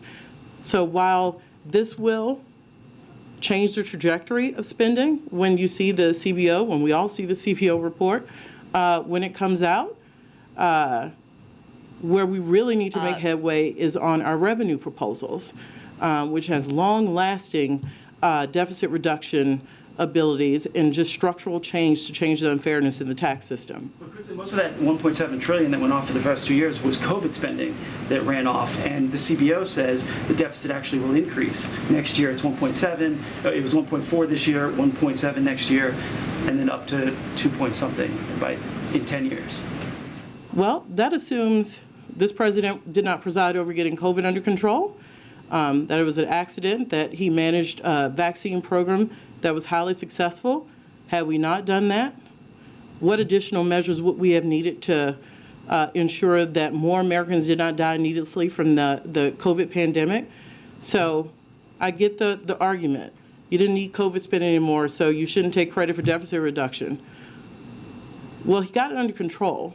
He used the tools Congress gave him in the American Rescue Plan to get this virus under control and stave off the worst of economic scarring. The rebound we have seen since COVID is not comparable to anything, including the economic recession we saw when he was vice president. So this is not by accident. This president managed COVID, he managed the economic fallout, and that's why you've seen 12.4 million jobs added. Thank you very much, Karine. Director, I have two questions, one about this current set of negotiations, and then a separate question, if you'd indulge me, on the president's broader budget priorities. It seems to me in the context of these negotiations that the White House has been clinging to a fiction, which is that this deal only was negotiated on the basis of the federal discretionary spending, and that the president, who promised all along that he would never negotiate on the debt ceiling, didn't do so in these negotiations. That's false, right? The president and his team, you included, did negotiate on the actual debt ceiling itself and not just the federal discretionary spending, correct? If you're asking me what was said in a room, I'll be very clear. The debt ceiling was what did I say earlier? I don't like to use the word red line, but the debt ceiling had to be taken care of for a long period of time. I'm not sure what you call negotiation, but it was certainly a declarative statement from this side of the table. So maybe you call that negotiating. I call that a statement of fact and a statement we weren't leaving the room with. So I'm not quite sure I would call that negotiating. The debt ceiling had to be lifted, and it had to be lifted for a long period of time. You see this bill lift the debt ceiling until 2025. You can call it a negotiation. I call it a declarative statement, and that was our position, and that's what's in the bill. On broader budget priorities, the president likes to say, we've heard Karine say many times, show me your budget, and that will show me your priorities. No one is more conversant with this president's budgeting priorities than you.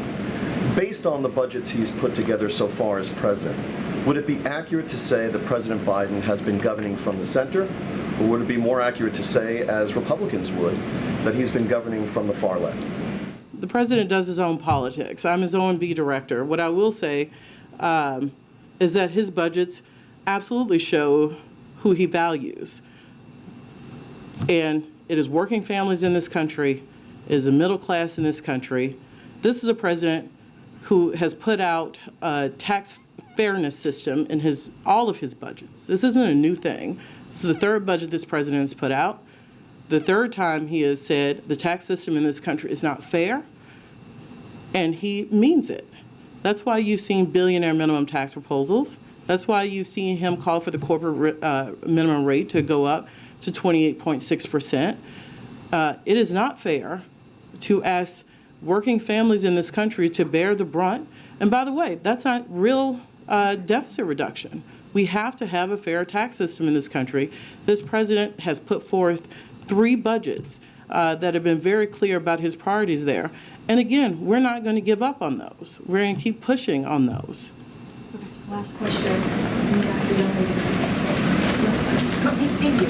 I was curious, we've heard a lot from Republican negotiators about the tone of this process.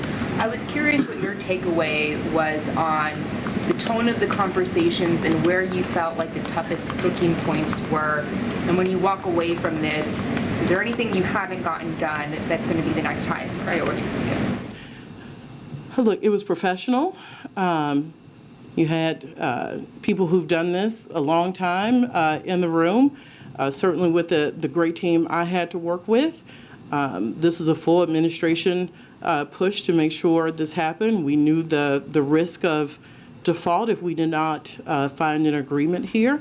So it was a very respectful and professional working relationship between us and the Speaker's team he had negotiating. You've heard clearly this was a small permitting piece, but we've got to do more on transmission when it comes to the permitting space. It's very clear about that. This was a starting point, and we are going to make sure that we can get clean energy expanded by working on transmission in the future. All right, thank you so much. Thank you. It's starting to get hot. It gets hot up on the lights. All right, thanks so much. Thank you. What a terrible fake laugh. I didn't think she wanted to leave for a second. Sound like a donkey. Oh, they almost got the same laugh. You think they got that all synchronized while they were scissoring? announced this morning that President Biden looks forward to welcoming Prime Minister Sunak of the United Kingdom to the White House on Thursday, June 8th, to further deepen the close and historic partnership between the United States and the United Kingdom.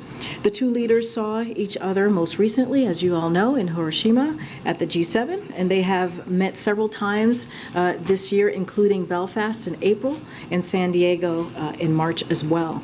During the visit, the two leaders will review a range of global issues, including our shared support for Ukraine as it defends itself against Russia's brutal war of aggression, as well as further action to bolster energy security and address the climate crisis. The President and the Prime Minister will also discuss efforts to continue strengthening our economic relationship. She looks like she stole that shirt from an 11-year-old. Economic and national security challenges. They will also review developments in Northern Ireland. She looks like she fights children for Barbies in the toy aisle. Preserving the gains of the Belfast Good Friday Agreement. She looks like she's upset that she's too old for old man Walter to sniff her. A 2+2 press conference during the visit. Both leaders are looking forward to hosting a joint 2+2 press conference on June 8th, so you certainly could expect that. Should expect that from the two leaders on that day. Go ahead, Z. Thanks, Rand. There's some news from Georgia today from the former First Lady, Rosalynn Carter, has been diagnosed with dementia. I was wondering if the White House have any reaction, and has the President spoken with either of the Carters recently or members of the Carter family? Thank you for the question. I can say that the Bidens have stayed in touch with President Carter's team to ensure that their family knows that they are certainly in the President and the First Lady's thoughts, and I will leave it there. And then, secondly, with regards to the attacks, the apparent attacks this morning in Moscow, has the U.S. ascertained whether American-supplied drones were used in that attack, that the Ukrainian government had knowledge of that attack, and then did last week's discovery of U.S. supplied material in Volgograd in Russia does it give the President any concern about continuing to supply the Ukrainian government with military equipment that can be used on Russian soil? So, look, as you know, we've seen the reportings, we've seen the news, and are certainly gathering information about what happened to get a better perspective and some clarity about what happened. But I can speak to this more generally, as you know, and as a general matter, we have said this before. We do not support attacks inside of Russia. We've been very clear about that. We have been focused on providing Ukraine, as you've heard from the President, as you've heard from National Security Advisor and many colleagues from the NSC, my colleagues from the NSC, with the equipment and training they need to retake their own sovereign territory, and that's exactly what we've done for this past more than a year now. And if you look at where we are today was also Russia's 17th round of airstrikes on Kyiv, just this month alone, the month of May, which we're almost clearly done with, many of which have devastated civilian areas as Russia continues its brutal attacks against the people of Ukraine. So Russia started this unprovoked aggression, this unprovoked war against Ukraine. Russia can end this at any time. You've heard us say this many times from this podium. They can withdraw their forces from Ukraine, and instead of launching these brutal airstrikes against Ukraine and in their cities and on people every day. So we've been very clear about that. Does the President believe that Ukraine risks losing the moral high ground in this conflict if it strikes at potentially civilian targets in Moscow? So look, I'm going to be very clear. We're gathering information. I'm not going to get into hypotheticals from here. We do not support the use of U.S.-made equipment being used for attacks inside of Russia. We've been very clear about that, and we'll continue to do that. And we have been clear, not just publicly, but privately, clearly with the Ukrainians, but not going to get into hypotheticals. We're going to look into gather information to see exactly what happened so we can get some clarity. But as I said, we've been very clear. Go ahead. Spoken to Ukraine about this attack yet? I don't have any calls to preview at this time on any specific conversations that have been had by this administration to Ukrainians. All I can tell you is we've been gathering information about exactly what happened. Separately, what happened with Defense Secretary Austin's plans to meet with his Chinese counterpart in Singapore? So look, as you've heard us say again from here at this podium, it is we see value certainly in military-to-military conversations to responsibly manage a complex relationship and to avoid any misunderstanding or escalation of competition into conflict. We've been very clear about that, and keeping the lines of communication open between the United States and China is a responsible thing to do, is something that we want to certainly continue to have that approach. Anything else, I would certainly refer you to the Department of Defense. Just one more. The President said yesterday there will be a review on engagement with Uganda. How long do you expect that to take? So look, I know the President, as you just stated, put out a statement about this, a pretty lengthy statement yesterday about what we saw from Uganda yesterday.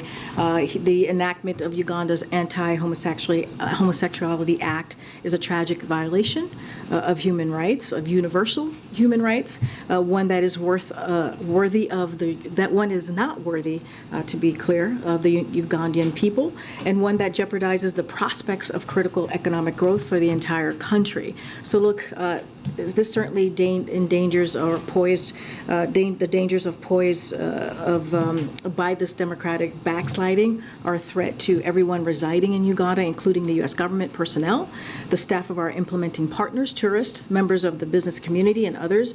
And so as we consider, and we, as the President stated in his statement yesterday, additional steps, the National Security Council and other U.S. government agencies are evaluating the implications of this law and all aspects of U.S. engagement with Uganda, including our ability to safely deliver services under the U.S. President's Emergency Plan for AIDS Relief, PEPFAR, as we call it here, as you all have reported on, and other forms of assistance and investment. Again, we're going to review that. We're going to take a look at that, and just don't have anything to share on what that, when that review will be done and exactly what steps we're going to be taking.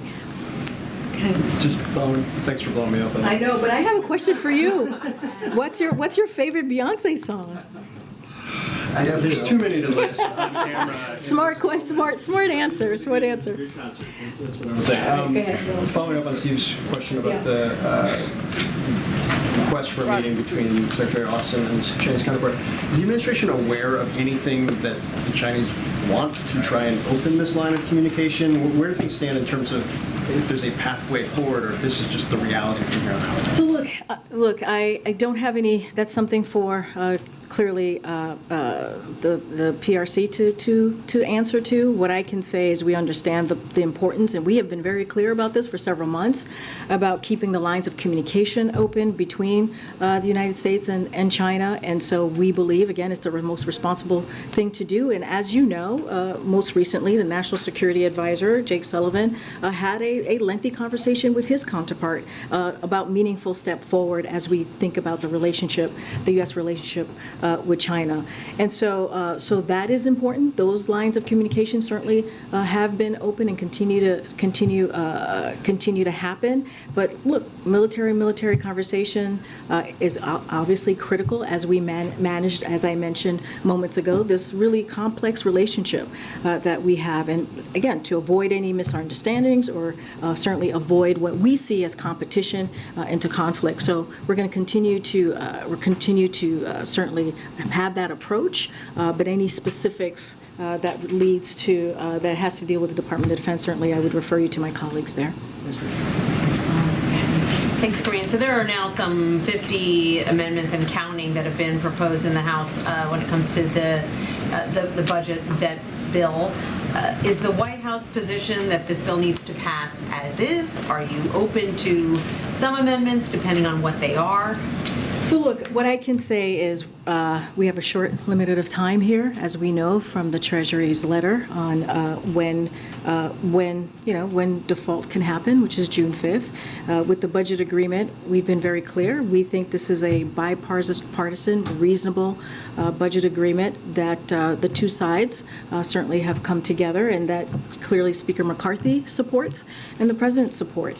And so we're certainly going to leave the mechanics and how this moves forward to the leadership in Congress. But as we see this budget agreement today, as we saw the framework that came out of these really good faith conversations. We're certainly going to continue to share our thoughts about how important it is to get this done for the American people. I'm not going to get into specifics about the 50-plus amendments and what it will ultimately look like. But look, this has been something that both sides, again, came to the table in good faith, understanding how important this is to the American people, and that's what you saw. And you saw American people should at least have some understanding or some comfort that government is working for them in the sense of coming forward a bipartisan, reasonable agreement. And what does it say that this Mountain Valley Pipeline, which goes to Southern Virginia, is being opposed in this bill by one of Virginia's own senators, who says this shouldn't happen, at least not this way? So look, as you know, and you guys have been reporting on this, as we talk about the Mountain Valley Pipeline, it was going to move forward with or without this bill. That is just how, that is just fact. This is how it was. It was being held up because of a lot of different environmental concerns. Well, look, the bill doesn't really do much as it relates to that project, to be quite honest. Instead, it preserves the largest investment in climate protection that we have seen in history under this administration. It helps get hundreds of clean energy projects online faster, all while protecting the full scope of the environmental reviews. And so, look, we believe a bipartisan compromise that congressional Democrats can be proud of, and also will accelerate on those clean energy promises. Look, again, when you look at this bipartisan, reasonable budget agreement, and we have talked about negotiation, I've said this many times from here, and certainly Director Young said it when she was here moments ago, it's not going to be perfect. Not everyone gets what they want, and that's what negotiation looks like. This is a divided government, as we all know. And so, look, this is really important to the American people. We have to get this done. We have to make sure that we get to the other side of these conversations. Thank you. President Biden was asked yesterday about long-range missiles for Ukraine ATACMS, and he said it's still in play. In the past, the U.S. would say no. So what's changed from no to it's still in play, and what needs to happen for the U.S. to provide Ukraine with long-range missiles? And also I would like to follow up Zeke's question. I would like to clarify, you don't support Ukraine's attacks on Russian territory at all, or attacks with U.S. equipment? So look, I don't have anything any changes to the policy to announce from here as it relates to long-range long-range missiles. Look, as it relates to the drone attacks that we saw in Moscow, we've been very clear. We're going to gather information and see exactly what happened. So just want to be very clear about that. But look, we do not support attacks inside of Russia. That's it. Period. I mean, I cannot be any more clear than what I just stated. We do not support attacks inside of Russia. Period. We've been very clear about that. That's been a general matter that you have heard from us over and over again this past several months, and I cannot be more clearer than that. Why President said it's still in play when asked about long-range? What I can tell you right now is I don't have any changes to our policy to share with you at this time. Go ahead. Thanks. I have a NATO question and then an Afghanistan-Iran question. Starting with NATO, when the Danish Prime Minister visits on Monday, is the President going to speak to her about maybe being an interlocutor and working with Turkey on getting Sweden into NATO? And then also, can you just update us on the F-16s and Sweden's membership? Is that something that the White House expects to have sorted by the time the NATO summit happens? So two things I can say. As you know, we read out the President's conversation with Erdogan yesterday. They had a clearly conversation. But in that dialogue, the President did express his strong desire for Turkey to approve Sweden application to join NATO, which we would like to happen as soon as possible. So that he did bring that up in that conversation. I'm not going to get ahead of what is going to be on the agenda, what's going to come out of the Denmark visit that's going to happen a week from this past Monday. Look, when it comes to any conditions as it relates to F-16s, the sales of F-16s to Turkey, and as with them approving Sweden's bid to join NATO, look, that is not a condition. President Biden long been clear that he supports selling F-16s. You've heard that from this podium to Turkey, which would help facilitate NATO interoperability. So, look, Congress has an important role in providing arms sales, and so I would leave the rest to Congress. But the president has been very clear where he stands on that. On Iran and Afghanistan, there have been some border clashes over the weekend over, I think, water rights. What's the White House's reaction, and do you have any leverage over either of these parties to get this violence to stop? So, look, we've been clear about how we see the conflict there. I don't have anything else to provide on what's currently occurring there, and so I'll just leave it there for now. Go ahead, Monica. Can you just let us know a little bit more about the president's engagement on all this, calls that he has made? He talked about reaching out to Leader McConnell yesterday. Is he also making calls to other Republicans, besides, of course, his conversations with Speaker McCarthy on this? And what should we expect in terms of his level of outreach today and tomorrow ahead of an expected possible vote tomorrow night? So a couple of things. I do have some items to share here. Look, the president has been engaging with members of Congress throughout this process, as you all know, and he'll continue to do so. And so the president and his team are having conversation with Democratic members of Congress across the ideological spectrum, moderate and progressives. That includes more than 100 one-on-one calls with members of Congress. That's between the president and his team. In the past 24 hours or so, our senior team made individual calls to all House Democratic leadership, all committee ranking members, and all tri-caucus and ideological caucus chairs as well. So we have hosted numerous separate briefings on the entire bill for the House and Senate Democrats, as well as 6 issue-specific briefings for House Democrats on energy policy, appropriations, TANF, and SNAP. That doesn't include the numerous briefings for their staff. We've also briefed or offered to brief each of the tri-caucuses and ideological caucuses as well. In addition, our policy experts have had numerous conversations with members of their staffs to answer specific questions about the bill that members have had. And so again, we've been in constant contact with leadership from both parties in the House and the Senate to provide information. As Director Young was stating, is that their job is to provide information on the facts and what they know and how we can make sure that they have all of the details that they need. So, as you know, we don't provide private conversations from here, but I just list out all of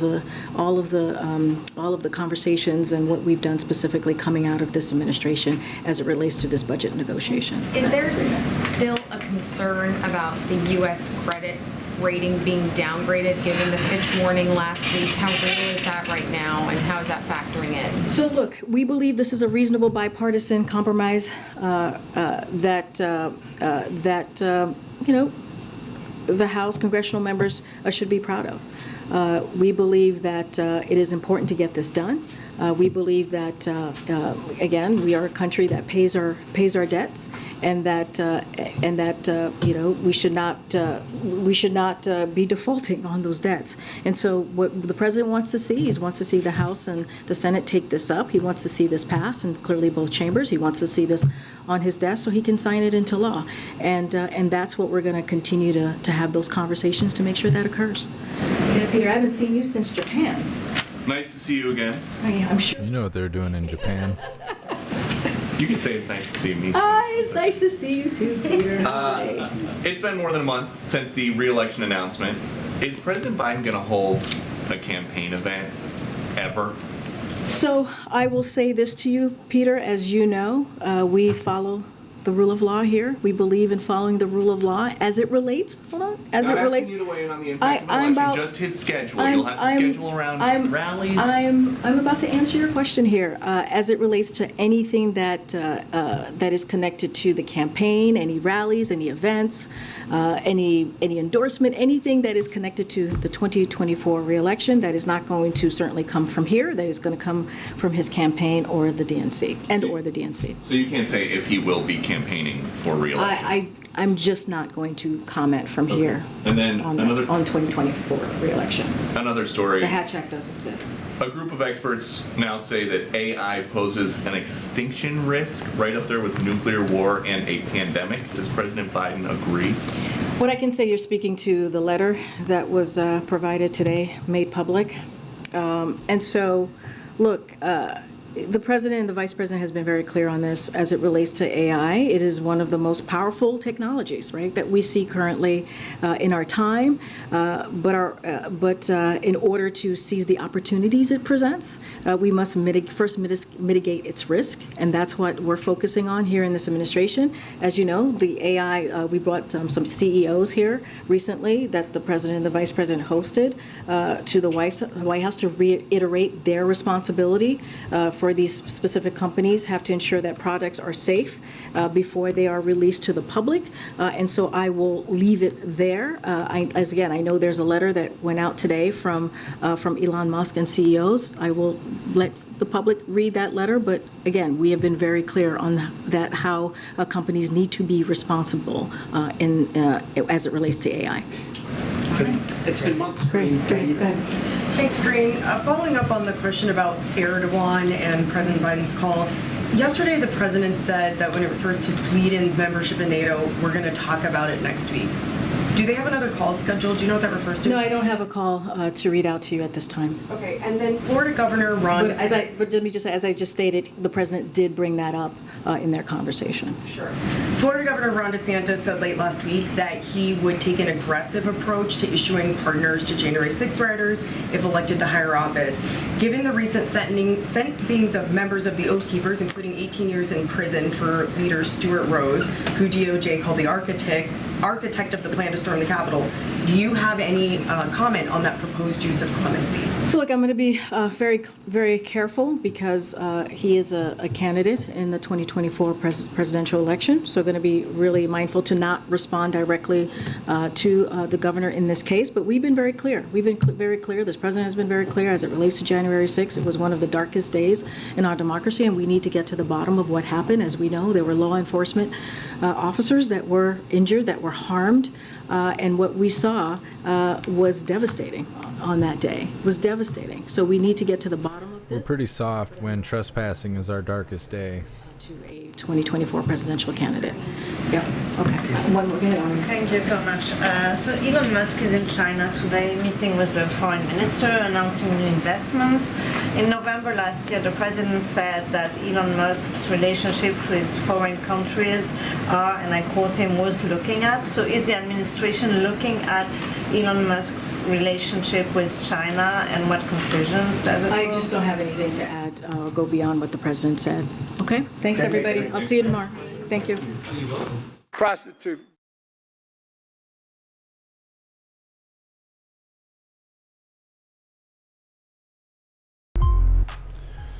All right, well, there's the press briefing. We did the thing. She didn't say anything worth listening to, but, you know. We came, we saw, we witnessed broccoli talking. So anyways, oh, okay, I guess the video's gonna buffer now. Give me a second. Four people There we go. So we're gonna move into this video that we were covering right before she walked on stage, titled Arizona Shooting Spree, 4 Dead, 1 Injured in Horrific Shooting in Mesa, Arizona. Going with it. dead and another is injured after a string of shootings in Arizona over the weekend. Police arrested a suspect, but other details, including a motive, now still remain unclear. Let's talk about this even further with Fox 10 Phoenix investigative reporter Justin Lum. He's standing by for us now.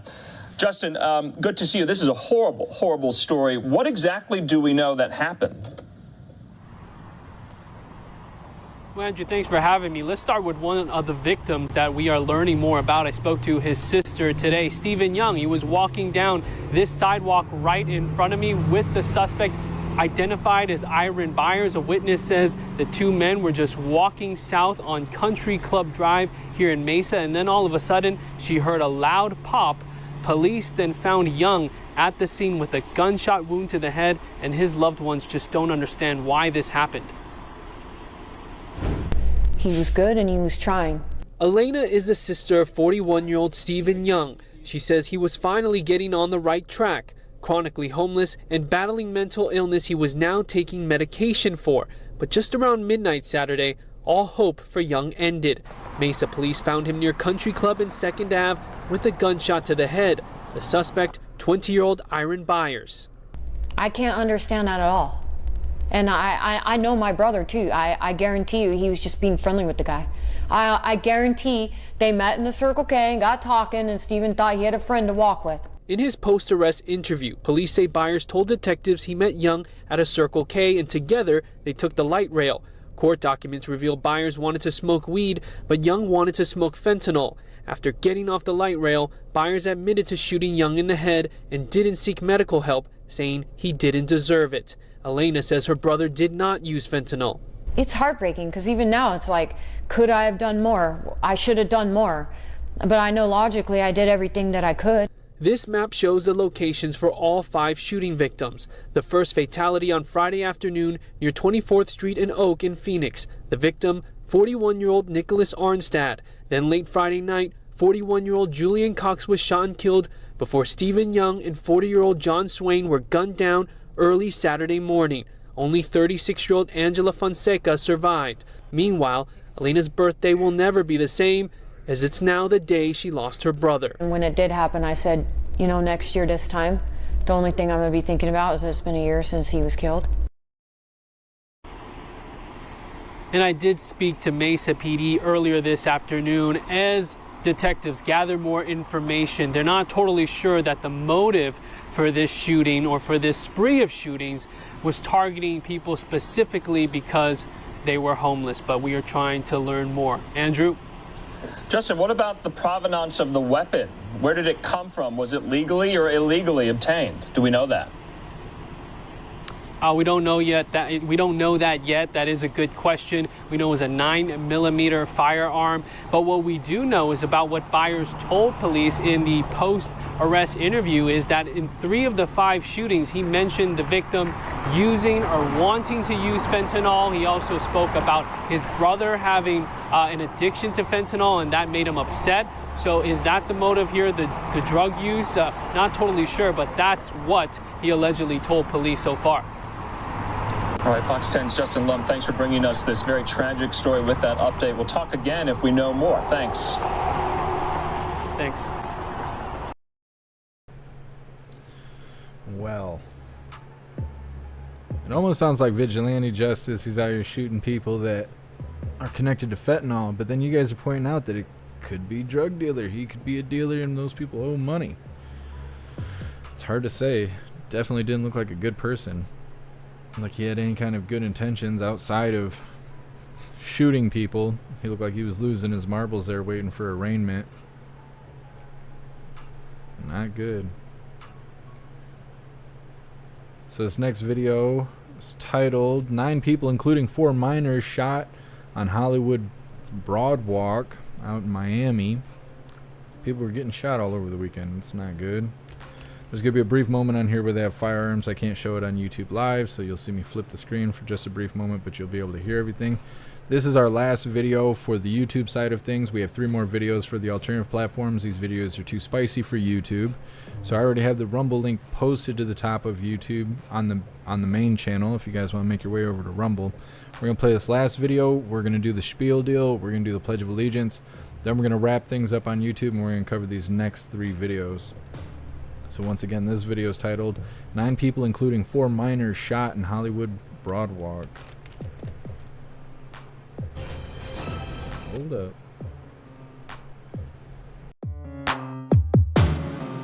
Good evening. We begin with a Memorial Day mass shooting on Hollywood Beach. At least 9 people had to be rushed to the hospital, including children. We first brought you this live on air and on our CBS News Miami stream, and we have live team coverage tonight. Our Gabrielle Arzola is standing by at the hospital, and Larry Seward has more from witnesses. But let's begin with CBS News Miami's Chelsea Jones. She's live at the scene with what we've learned from police. Chelsea?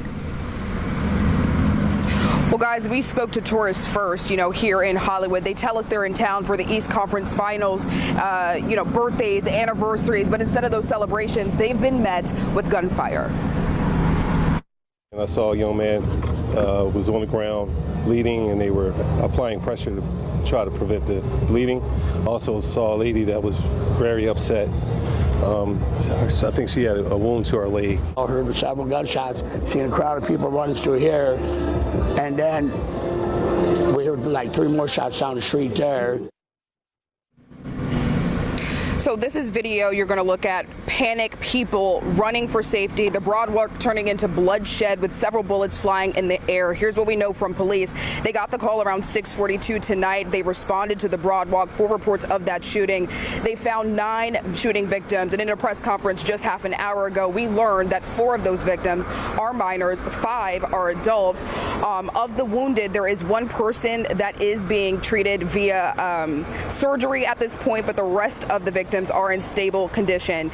They were each taken to Memorial Hospital and also Joe DiMaggio Hospital, treated for their wounds, but we're told from police that this happened as a result of an altercation between 2 groups. Now, police do say that they have 1 person of interest detained at this time, but they are still looking for 1 more. They described that person as a black male with dreads and at the time was wearing camo shorts. Here's the mayor of Hollywood, Josh Levy, on this shooting. Saddened and angered that we've had an incident on Hollywood Beach today where innocent bystanders were injured as a result of this shooting altercation between 2 groups.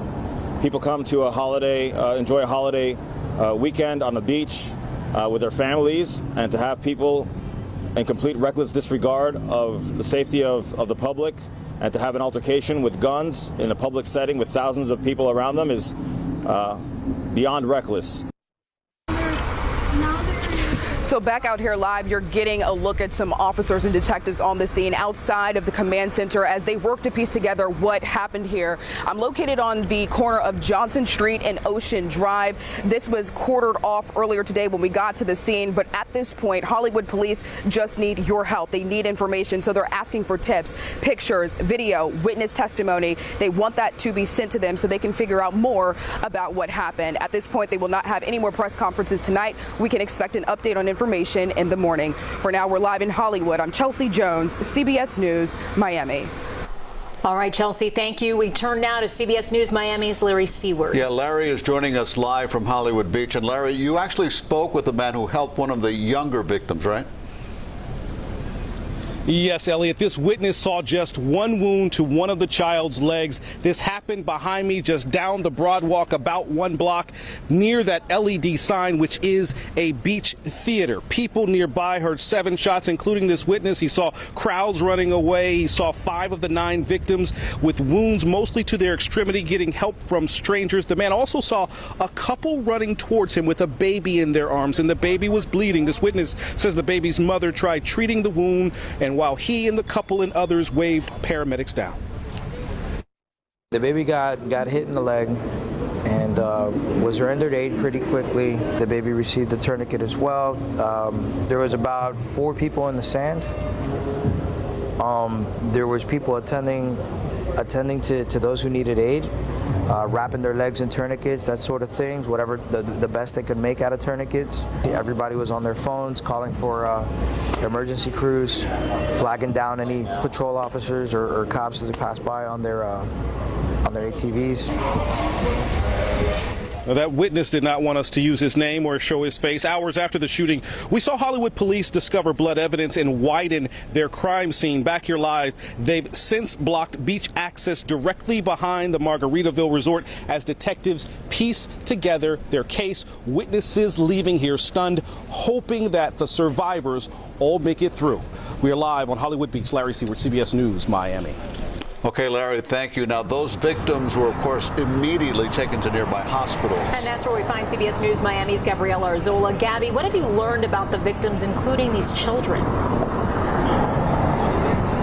Lauren, Elliott, there's still a lot of unknowns here. We've been working to figure that out all night since we've been here. It's all quiet right now, but it certainly was very different a few hours ago. Right now, all we have that's left is that Hollywood police car, but this is what we know. We know that 6 adults were taken to Memorial, 3 kids were taken to Joe DiMaggio. Now, officials tell us the kids' ages range from 1 to 17 years old. The adults' ages range from 25 to 65 years old. Again, like we said, there's a lot of unknowns here. We do know that family was here hugging each other, just waiting to hear the news. Officials tell us that everyone is in stable condition, which is great news. But of course, we will continue to be out here working and pushing for those answers. In Hollywood, I'm Gabrielle Arzola, CBS News, Miami. Gabrielle, thank you for that live update. All right. Just having gang shootings out in broad daylight. Just another day. You notice they didn't mention there was no AR-15s.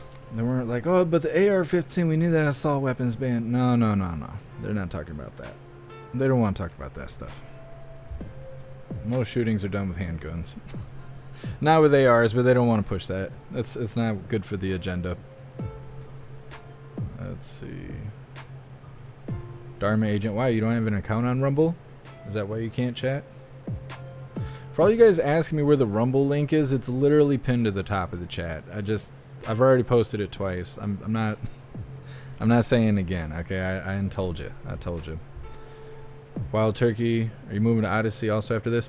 We're gonna be live. Well, we are currently live and will continue to be live on Twitch, Kick, Odyssey, Rumble, jeffmaclive.com, and Twitter.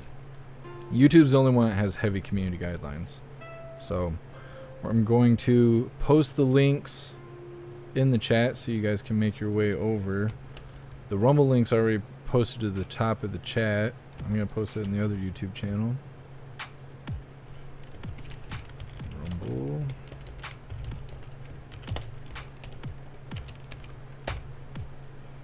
Do the thing. Okay. Yes. So there's Rumble. Oh no. Here's Odyssey.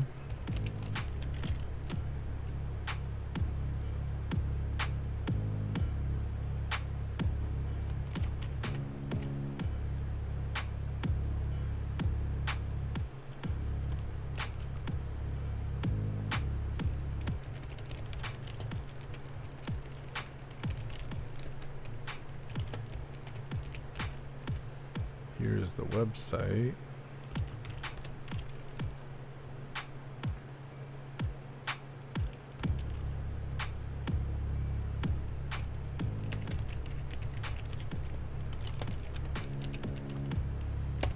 And there's the link tree. All right, let's see. Raja, I can open the chat, but I don't see anything. Weird. I don't know what's going on with Rumble if that's happening. Either way, I just posted all the links for all the different places we're going to be live, including the link tree. On the link tree, you can find everything on there, so you can hop back and forth between all the platforms, figure out which one you like best. Oh, give me a second here. We're going to do the spiel deal, and then we're going to do the Pledge of Allegiance, and then we're going to wrap things up for the YouTube side of things. These videos that we have for the alternative platforms, first one is, this is yet another utterly incoherent plan from California talking about car ferries and stuff. They need to convert over to green energy or be shut down, and in certain cases there isn't a way for that to be done. So it's kind of like they're being pushed out of the market and we're losing ways to use the car ferry and stuff. This is all starting in California. Then we have a video that is woman shot and killed by U.S. Marshals during a chase. This woman is like a crazy stalker person and ended up getting taken out by U.S. Marshals.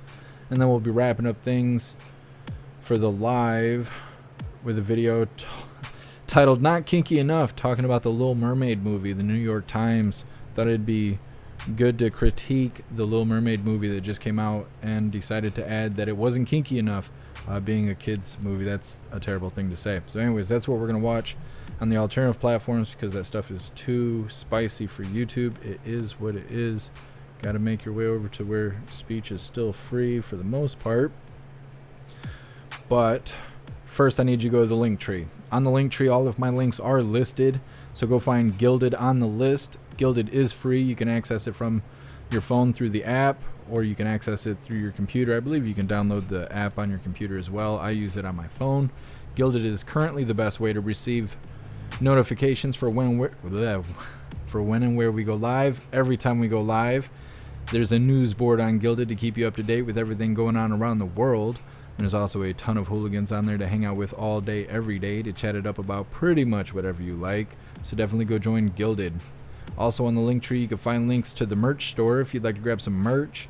We have shirts, hoodies, stickers, coffee mugs, and a bunch of other specialty items. But everything is displayed in black and white or white and black. So if you find something you like, just click on that item to see all the different colors that that item comes in. You can also find links to PayPal, Cash App, Venmo, Stripe, Zelle, Buy Me a Coffee, and Locals if you'd like to help support what I do. There's also a link to the Amazon wish list if you would like to send me stuff. It's really easy to use. Anything you purchase directly from the wish list will be sent straight to me without having to send emails, find addresses, or anything like that. It's really simple. And then finally, we have links to the membership programs. We have memberships available on YouTube, Gilded, Discord, Odyssey, Rumble, and Twitch. And then at the top of the link tree there, you can see you can claim a free week membership to jeffmaclive.com. With a membership, you'll have access to your own profile for the private social media area. You'll have access to the live streaming area with the built-in chat. You'll also have access to the messaging area where you have the availability to do texting, calling, group texting, group calling, group video calling, and the ability to upload any kind of media since VHS tapes have come out. So if you want to share cool stuff you find on the internet, want to network with hooligans, or if you just want to post, I don't know, a campfire you're having, it's up to you. Either way, we have the availability to do so, and is the freest place on the internet, so definitely go join jeffmaclive.com. Alright, hooligans, you know what time it is. Please join me for the Pledge of Allegiance. I pledge allegiance to the flag of the United States of America and to the republic for which it stands, one nation, under God, indivisible, with liberty and justice for all.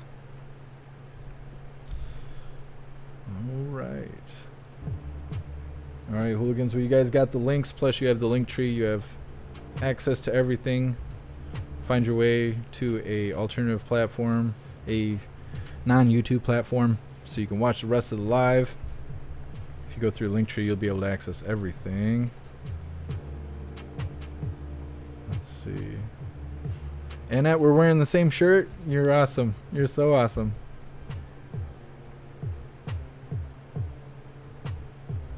Hydrodynamic, did I glitch? Did I glitch for a second? I'm having brain farts. I think the coffee's catching up to me. Alright, so make your way over to the free speech platforms. We're going to be cutting off YouTube. For everybody that only watches on YouTube, I really appreciate all of you. I appreciate all the support. You guys showing up every day. See you on the next live. We will be live gaming later today on the gaming channel. Go subscribe to the gaming channel. You can access it through the link tree. Otherwise, we'll be live tomorrow at 1 p.m. Eastern Time for another Coffee with Hooligans. I appreciate all of you.